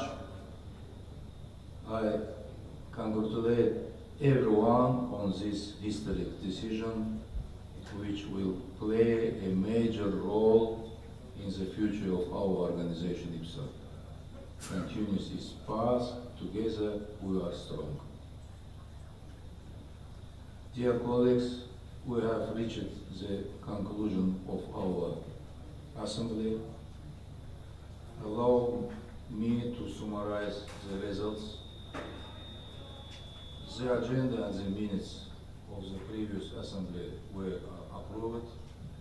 The executive director report was taken into consideration. New IBSA members were approved and certificates presented. All motions were considered and voted upon. Amendments to the IBSA conclusion were adopted. I thank all delegates, the IBSA administration, Dr. Asnabrügge, chief scrutineers, assistants, the volunteers, the host country for their excellent organization and support. Here you have everything you need to relax. Take it easy and enjoy yourself. I remind you that tomorrow, 26 October, in same hall at 10 o'clock in the morning, this IBSA conference will take place. And now I invite you all, let's take a family photo for history. In this hall, please. Thank you very much.